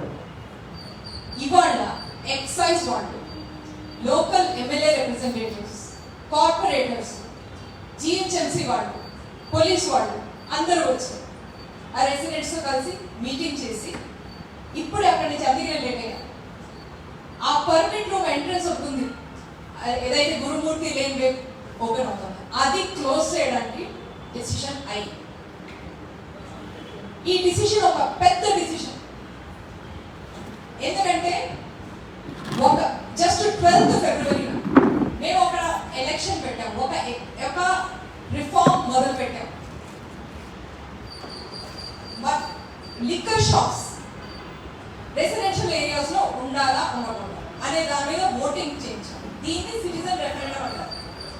95% ఓట్స్ వద్దు అని వచ్చాయి. దాంట్లో ఆడవాళ్ళు ఉన్నారు, మగవాళ్ళు ఉన్నారు, అందరూ వద్దు అని ఓట్ చేశారు.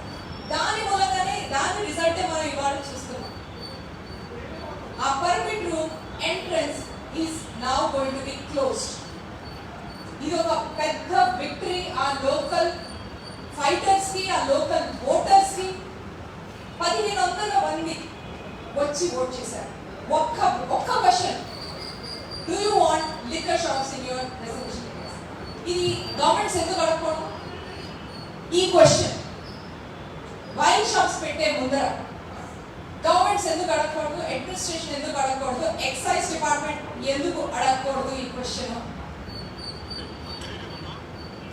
సిటిజన్ వాయిస్ ఎందుకు వినకూడదు డిసిషన్ తీసుకునే ముందర? ఆడవాళ్ళు మగవాళ్ళు అనేది లేదు, కానీ ఎస్ ఆడవాళ్ళు అందరికంటే ఎక్కువ ఎఫెక్ట్ అవుతారు. ఆ రెసిడెన్షియల్ ఏరియాలో ఆ వైన్ షాప్ పక్క నుంచి, ఆ పర్మిట్ రూమ్ పక్క నుంచి నడిచి వెళ్ళడానికి వాళ్ళకి చాలా కష్టంగా ఉంది. పిల్లలకి అక్కడి నుంచి స్కూల్కి వెళ్ళడానికి చాలా కష్టంగా ఉంది. వాళ్ళు అడిగారు అక్కడి నుంచి తీసేయండి, ఎవ్వరు వెళ్ళారు. క్రితం 2 నెలల నుంచి ప్రతి మనిషికి లెటర్ రాశారు.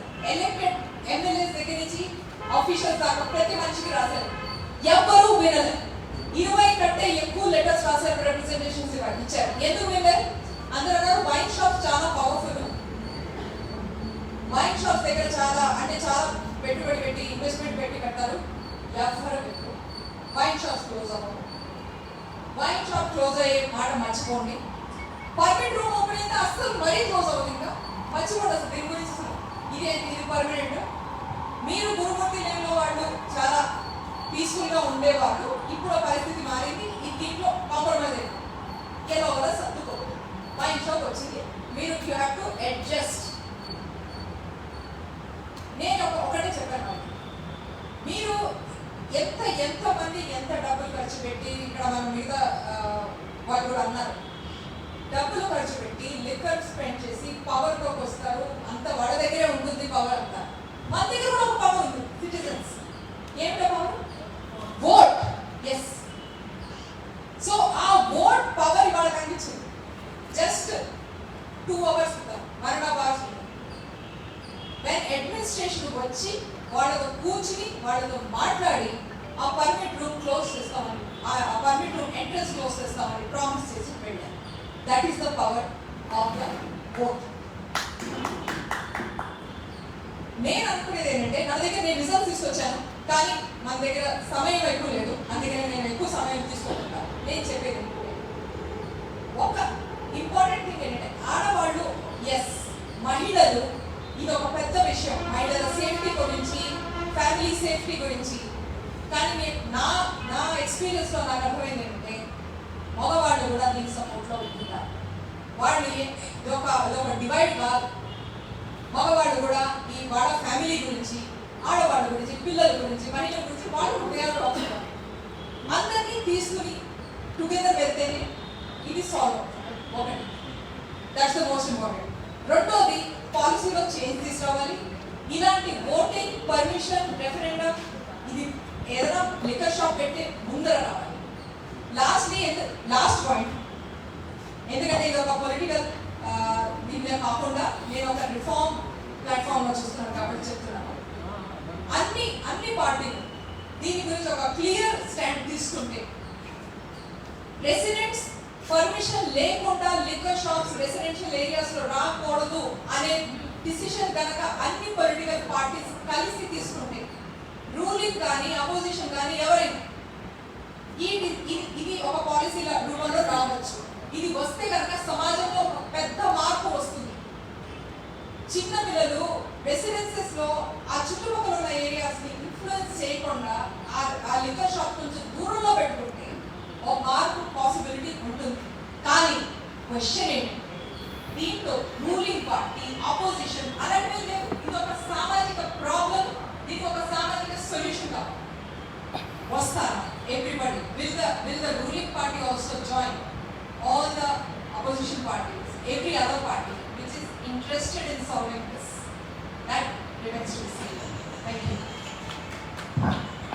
Thank you, and I request you to kindly give us the document so that we can give it to all the participants. Thank you so much. Actually, next meeting ఉంది వాళ్ళకి. ఐ అపాలజైజ్ అండి, కొంచెం ఏంటంటే different issues వల్ల కొంచెం gather అవ్వడానికి late అయింది. So my sincere apologies to you. కాకపోతే ఇక్కడ ఉన్నటువంటి ప్రతి ఒక్క వక్త కూడా వాళ్ళు మాట్లాడడం అనేటువంటి చాలా ఇంపార్టెంట్. ఎందుకు అంటే ఇవాళ నీలిమ గారు తీసుకొచ్చినటువంటి పాయింట్, అపార్ట్ ఫ్రమ్ పాలిటిక్స్ మనం సమాజంగా ఏం చేయగలం. It's very simple concept. తను అన్నది ఏంటి, ఒక ఏరియాలో షాప్ పెట్టేటప్పుడు అక్కడ ఏరియాలో ఉన్న అడగంటారు బాబు, వాళ్ళకి కావాలన్నా వద్దు అడగండి అంటున్నారు సింపుల్ గా. And I think that is something that is complete completely possible. అదేం ఇంప్రాక్టికల్ సొల్యూషన్ కాదు. ఇలాంటి ప్రాక్టికల్ సొల్యూషన్స్ కావాలని ఇలాంటి ఒక వేదికను ఏర్పాటు చేయడం. ఇందాక నుంచి నేను చెప్తున్నాను, ఏదో గవర్నమెంట్ తిట్టడము అది కాదు మన మక్సద్, అది కాదు కదా మన మోటివ్. రిఫార్మ్స్ ఎలా తీసుకురావాలి? నిజంగా తెలంగాణలో ఇవాళ రోజున మద్యం ఏరులై పారుతోంది, ఇది వాస్తవం. దాన్ని ఎలా ఆపాలి, ప్రజలు ఎలా కాపాడుకోవాలి, మనకున్నటువంటి ఇబ్బందుల్ని ప్రభుత్వం దృష్టికి ఎలా తీసుకెళ్ళాలి, ఇబ్బందులను వాళ్ళ దృష్టికి తీసుకెళ్లడంతో పాటుగా సొల్యూషన్స్ ఏమన్నా చూపించగలమా అనేటువంటి ఒక ప్రయత్నం. క్లియర్ కట్ గా we are giving solutions. Kindly listen to us. We request the government of Telangana to take into consideration the plight of women of Telangana. ఇది మేము we are requesting. Sir, the next ఉన్న వాళ్ళకి we have one last speaker అండి, కృష్ణకుమారి గారు. She came all the way. ఎందుకంటే ఉన్నటువంటి చాలా కొద్ది మంది ఉమెన్ యాక్టివిస్ట్ లో ఎక్కడ ఏ ఇష్యూ జరిగినా సరే అక్కడికి వెళ్ళి రిప్రజెంట్ చేసేటువంటి ఒక గట్టి వాయిస్ ఉండేటువంటి లీడర్ తను. లీడర్ అనే అంటారు, women leader. Last but not the least we request to talk. కాకపోతే సమయాభావం ఉంది, 2 minutes. క్షమించండి లేట్గా వచ్చినందుకు. నేను ఒకే ఒక్క విషయం చెప్పేది ఏంటంటే, ప్రస్తుత పరిస్థితుల్లో మనుషులు తాగకుండా ఉండగలరు కానీ ప్రభుత్వాలు తాగించకుండా ఉండలేని పరిస్థితి.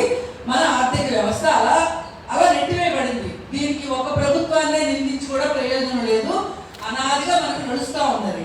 అయితే ఈ పరిస్థితుల్లో మనము మేడం చెప్పిన సొల్యూషను చాలా ఇబ్బంది లేకుండా చేయొచ్చు, కానీ అది ప్రభుత్వానికి ఇబ్బంది.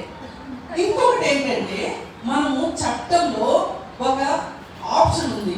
ఏంటంటే, ఈ తాగేదాని వల్ల వచ్చే డబ్బులతోటి తాగకుండా ఉండటానికి అవగాహన కల్పించే అవకాశం ఉన్నది చట్టంలో.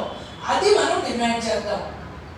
ఇంకొకటి, రీహాబ్ సెంటర్స్ అంటే ఈ లిక్కర్ ద్వారా వచ్చే ఆదాయానికి ప్రపోర్షనేట్ గా రీహాబ్ సెంటర్స్ అడిగే హక్కు మనకుంది. ఇది ప్రజల హక్కు. ఎందుకంటే నా డబ్బుతోటి నువ్వు పరిపాలన చేస్తున్నావు, నాకు ఇష్టమే తాగుతున్నానా, నేను మాయ చేసి తాగిస్తున్నావా, ఏం చేస్తున్నా తర్వాత విషయం. నేను తాగాను, నీకు డబ్బు వచ్చింది. ఆ డబ్బుతోటి నా సంక్షేమం కూడా చూడాల్సిన అవసరం ఉంది అని ప్రజలు అడగలేదు. కాబట్టి ప్రజల తరఫున మనము అడగాల్సిన అవసరం ఉంది. ఇప్పుడు ఇంకొక పెద్ద సమస్యను ఏం ఎదుర్కొంటున్నామంటే, చట్టంలో ఏ లొసుగు అయితే ఉందో ఆ లొసుగులన్నీ వాడుకుంటూనే ఈ ప్రభుత్వాలు. ఇంతకు ముందు ఇన్ని కిలోమీటర్లకు ఒక దూరంలోనే లిక్కర్ షాప్ ఉండాలి అనే ఒక నిబంధన ఉండేది. ఇప్పుడు దాన్ని మన గొప్ప కేసీఆర్ గారు మార్చేసి ఏం చేశారు అంటే, డెన్సిటీలోకి తీసుకొచ్చాడు. అంటే జనసాంద్రతను బట్టి లిక్కర్ షాపులు అని పెట్టాడు. దీనివల్ల వచ్చే నష్టం ఏంటి అంటే, ఏముంది ఎలాగో నంబర్ ఆఫ్ షాప్సే కదా మేము పెడుతుంది అని వాళ్ళు అంటున్నారు కన్నింగా. కానీ దానివల్ల నష్టం ఏంటంటే, ఈరోజు 10ంటికి ఇంట్లో మందు అయిపోయింది, 2 కిలోమీటర్ల అవతల షాప్ ఉంది అంటే వాడు బతికిస్తాడు ఖచ్చితంగా. కానీ ఇంటి పక్కనే షాప్ ఉంది అంటే 10 అవనివ్వండి, 12 అవనివ్వండి, షట్టర్ కింద చేయి పెట్టి అవనివ్వండి, 3ంటికి 4ంటికి కూడా తాగబోతున్నారు మన రాష్ట్రంలో. ఇప్పుడు అంటే ప్రజల్ని ఆ విధంగా అలా మౌల్డ్ చేసేసారు. మనం ఇట్లాంటి వాటిని అంటే ప్రభుత్వం చేసే తప్పుల్ని ఆ లొసుగులతోటి మనం ఆడుకుందాం. మనం తోటే వాళ్ళు ఆడుకుంటున్నప్పుడు మనం వీటితో ఆడుకుందాం. దీన్ని కాదనేది ఎవ్వరూ కాదనలేదు. మనం ఈ పాయింట్లు మేడం ఏదైతే బ్యాలెన్స్ సిస్టమ్ గురించి ఆలోచించారో అట్లాగే మనము రీహాబ్ సెంటర్స్ గురించి అడుగుతాం. తెలుసో తెలియకో అలవాటు పడిన వాడు ఆ రీహాబ్ సెంటర్కి వెళ్ళిన తర్వాత ఏమో వాడి మనసు మార్చుకుని తాగడేమో, ఒక అవకాశం వాడికి రావాలి కదా. మనం రీహాబ్ గురించి సీరియస్ గా పనిచేద్దాం. ఆ రీహాబ్లు కూడా ఖచ్చితంగా ప్రభుత్వం డబ్బుతోనే చెయ్యాలి.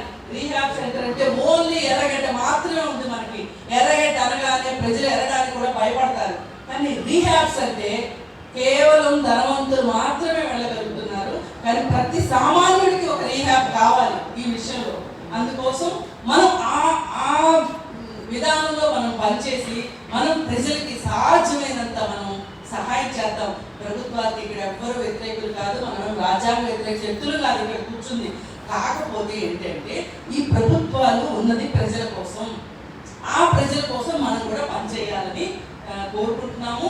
అలాగే ఈ ప్రోగ్రామ్ గురించి ఇనిషియేట్ చేసి ఇప్పుడు జ్యోత్స్న గారు ఏదైనా పట్టుకుంటే వదలదు, మహిళా కమిషన్ వేసిన దాకా వదలలేదు. ఇది కూడా సాధించగలదని మేమందరం కూడా సహకారం చేస్తామని చెప్పి ఈ సభాముఖంగా చెప్తూ లేట్గా వచ్చినందుకు మరొకసారి సారీ చెప్తున్నాను. Thank you. థ్యాంక్ యూ అండి. మీరు కొంచెం మాట్లాడితే ఎప్పుడైనా చాలా గట్టిగా మాట్లాడతారు, నిజాలు మాట్లాడతారు.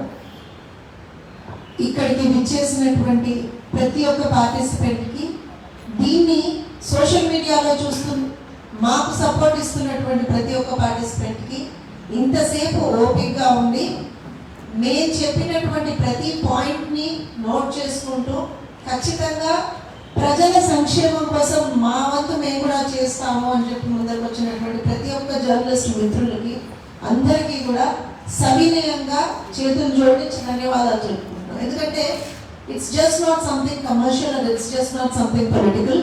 It's about the people, it's about the health of the people, it's about the safety and security of the people. It is for people. So I request each and every journalist who is here, ఇది మా వంతుగా మేము చేసేది ఎంత చేసినా సరే కేవలం మీరు తీసుకెళ్తేనే ప్రజల్లోకి వెళ్తుంది. ప్రతి ఒక్క ప్రెస్ మిత్రుడికి నా విన్నపమే, మేము ఎన్ని పోరాటాలు చేసినా ఏం చేసినా సరే ultimately the power lies in your hands. మీరు చూపిస్తేనే మా పోరాటాలకు ఒక సార్థకత అనేటువంటిది వస్తుంది. ఎందుకంటే మీ సపోర్ట్ లేదు ఎవరు ముందరికి వెళ్ళలేము, మీ సపోర్ట్ లేదు నిజంగా కూడా సక్సెస్ అనేటువంటిది అంత ఈజీగా రాదని చెప్పి మేము భావిస్తున్నాం. అండ్ నిజంగా కూడా ఎలా అయితే తెలంగాణ ఉద్యమంలో కలిసి కొట్లాడామో, ఇవాళ రోజున ఈ మహమ్మారిని రాష్ట్రం నుంచి తరిమి కొట్టడానికి, ప్రజా సంక్షేమం కోసం మీరందరూ కూడా మాకు సహకరించాలని కోరుకుంటూ, again we apologize to the next meeting people. Sorry for the delay, sir. Thank you so much. Thank you.